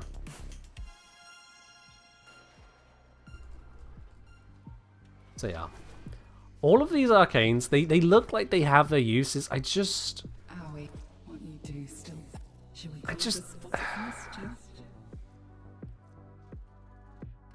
This one just feels like it's putting in effort where I don't need to put any effort. This one's requiring summons and faff, and I just can't be bothered with summons, I'll be honest. Most summons suck. This one is Varunas and Komeis. Labos looks at it and goes, that's cool. Truculence apparently needs some more testing. Does your crewmate count? Don't think they do, no. This one is more strength for those who have health, I guess. Again, it's just such a lot of health to get somewhere decent with it. This one is just the crit king for your powerful non-crit secondaries.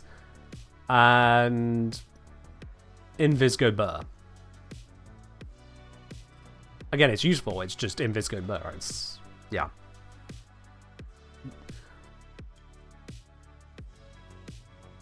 Does anyone look at this arcane and go, oh, sweet, yeah, let me make something invisible that wasn't before?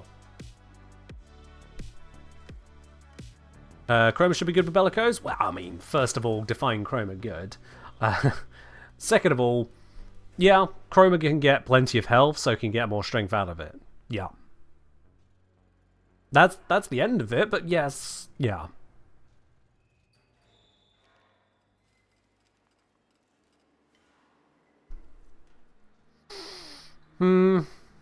Yeah. Just throw on Sight's ability? Sure, I mean, you can make anything invisible with Sight's ability or with Avara's. Take your pick there. The question is, do you want to invest your subsume slot to go invisible with Sight 9's ability to then aim for those headshots whilst getting this critical bonus from Arcane Crepuscular when you could have been doing something else? Does this make you want to take a build that doesn't normally care for invis and make it invis? Exactly, no. So if you're invisible, you get the bonus, and if you're not invisible, you don't get the bonus, and that's that. And the strength bonus, well... I guess... Subsume slot is valuable? That it is. That it absolutely is.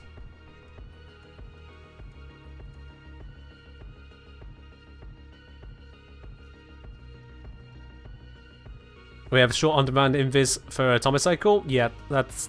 No. That's irrelevant to this. That is irrelevant to that. How about Shade? Shade is an option, yes, congratulations. Are you going to now specifically equip Shade and specifically not attack things? So you're only using the strength bonus, which is half what you can get from other arcanes, specifically so you can be invisible for the strength bonus.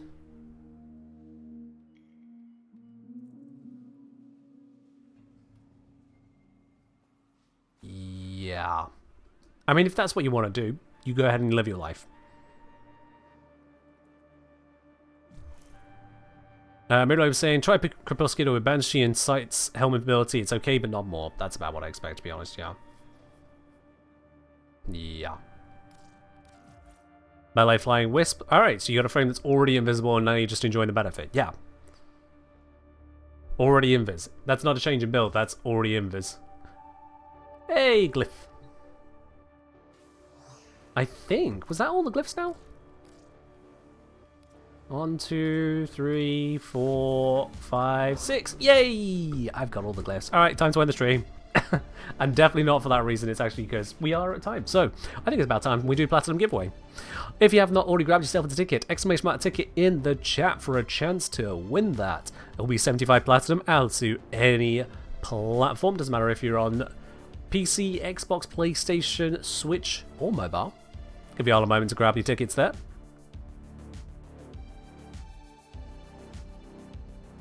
Yeah, people realise this, it's just not that important. Using Wisps 2 repeatedly for invis isn't typically that important. And how it goes. Let's switch up the lights. The red looks really grim. There we are. That looks nicer. Can I show an Ember build before I'm done? I don't have an Ember build I'm satisfied with, so no, sorry. I don't want to show you something that's half-baked. Or broken. And not in a good way broken, just broken. So, no, not at this time. It's been a bunch of changes and a bunch of silliness. And, yeah. Alright, I think it's about time on tickets. If anyone's not grabbed a ticket now, it just means you weren't watching the stream. So, yeah. Let's close those entries. All of them are in. Sorry, Greg, a little too slow on the draw there.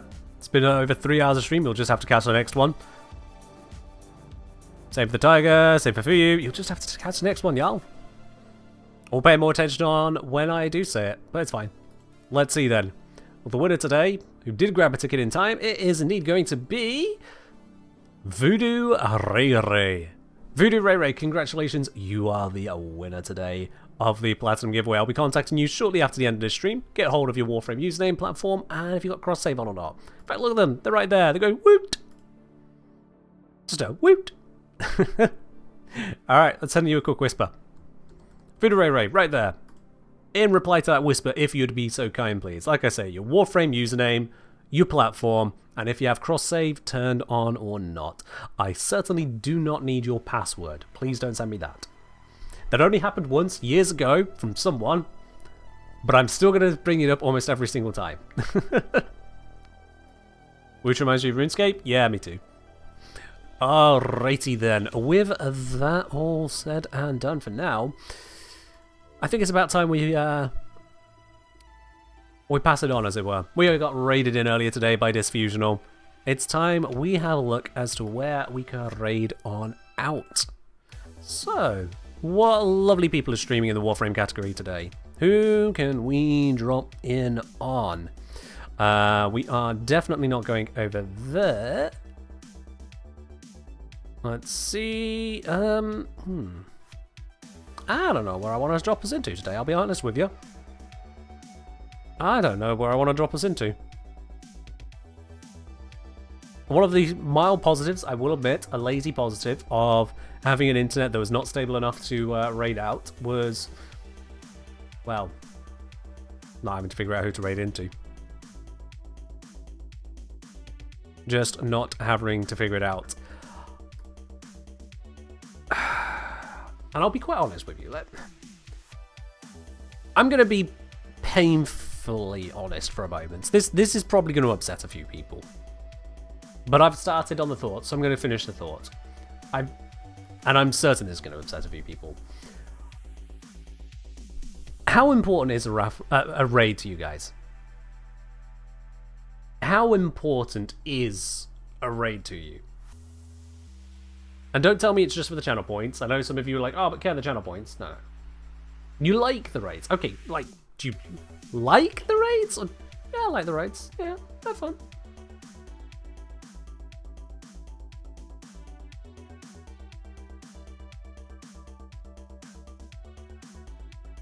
You very much like the raids. Okay.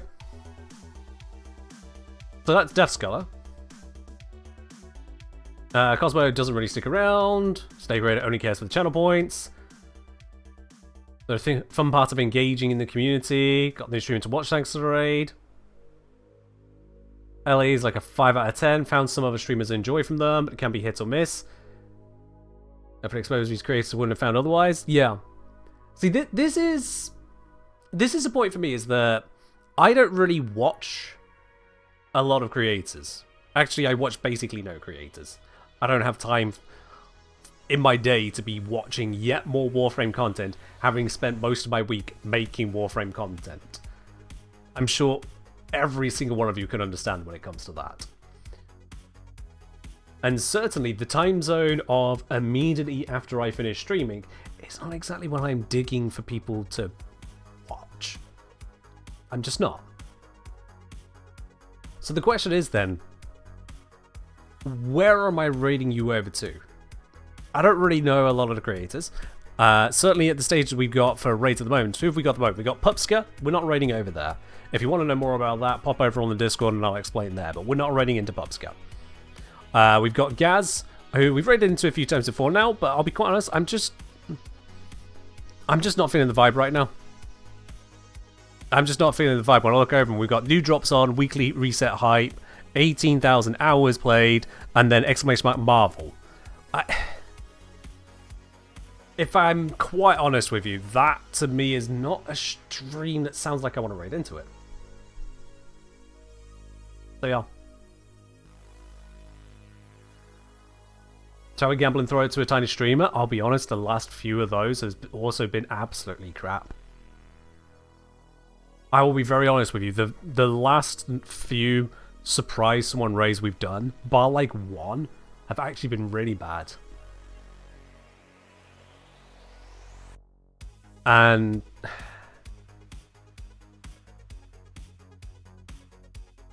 it's hard to wade through that, and it's hard to say, hey, look, sorry, I've given you guys a raid, go enjoy this content. Oh, it's certainly a thing. It's one of the raids of all time. That just feels crap. Palmer Farmer, you are well too late.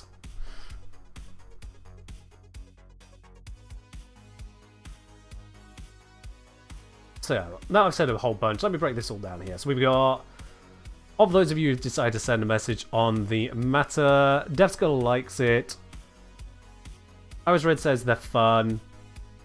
Miralave's not that interested. Zellian's not that interested. Snake's not that interested. Cosmo's not that interested. Daylin likes they got a new streamer to watch. Ads are trying to happen, I'm going to tell them to sod off. Ellie's 50-50. A-Gear doesn't care.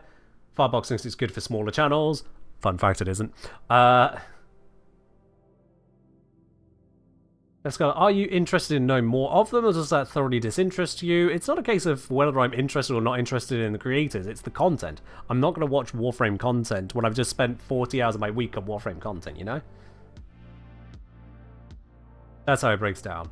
Redicard is kind of just passing the book back to me. Bites air. Lucinia's air.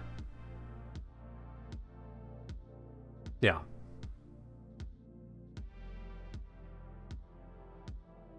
I'll be honest, out of those, that's like 2 people who like them and 2 people are meh.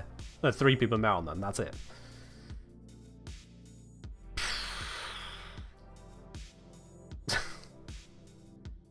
Yeah.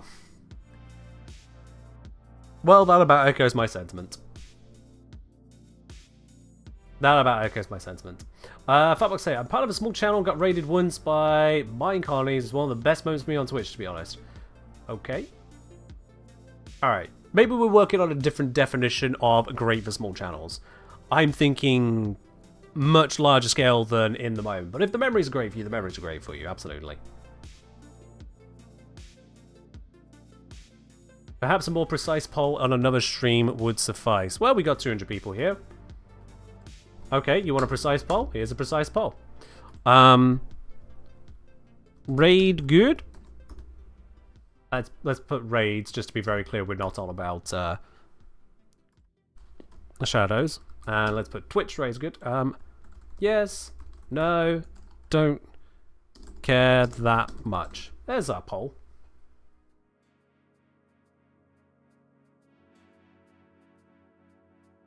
There's our poll.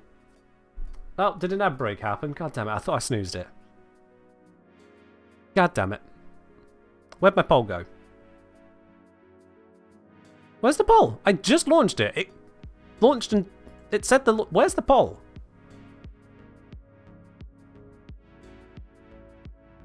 Twitch. Bro.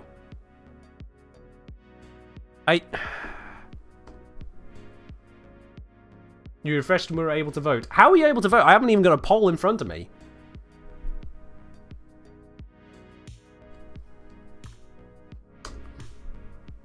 Right.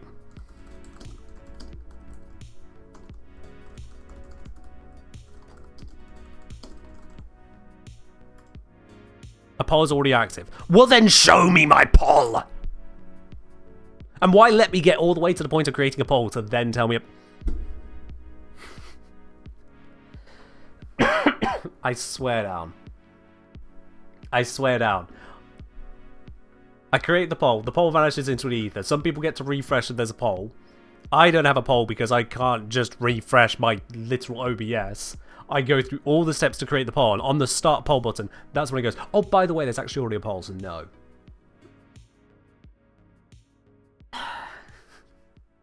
I try my best not to start raging, and then just tech goes, oh, you want to be happy, do you? You want to be nice about it? You want to be calm? Really? Alright, well I set it for 1 minute, so where's the info? Twitch raids good, poll ended this minute. Okay, is it going to give me the info? Nope. I don't think there's anywhere I can click to get that info now. Alright, let's do this another way. We're going to use the big stream way of doing this. If you think Twitch raids are a good thing, double thumbs up, good thing, put a 1. If you think Twitch raids are a waste of time, put a 2. If you really couldn't care either way, put a 3. Put that into the chat. 1 for the good, 2 for the 3 for eh.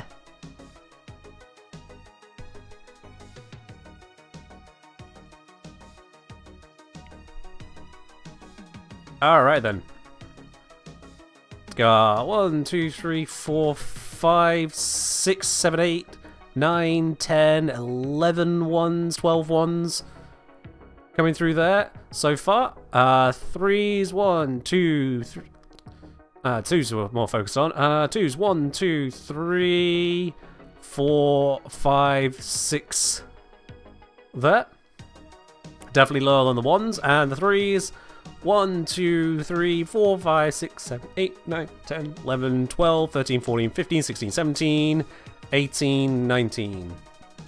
Okay, so there's majority of the 3, majority of the don't actually care either way, and then a larger swing towards fair enough. Alright. In all this rambling, have I come to a conclusion as to where I want to actually raid into? No, I haven't. Who's got the best looking title? Which title has had the most effort that makes me want to drop in?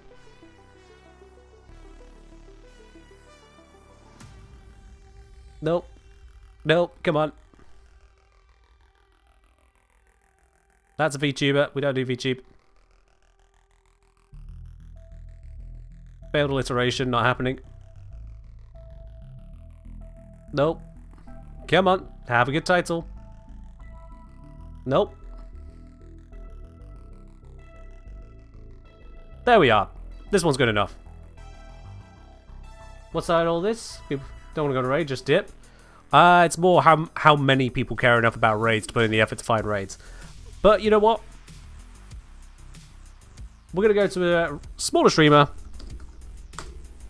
This one right here. Or at least has a little bit more about what the hell they're even doing in their title.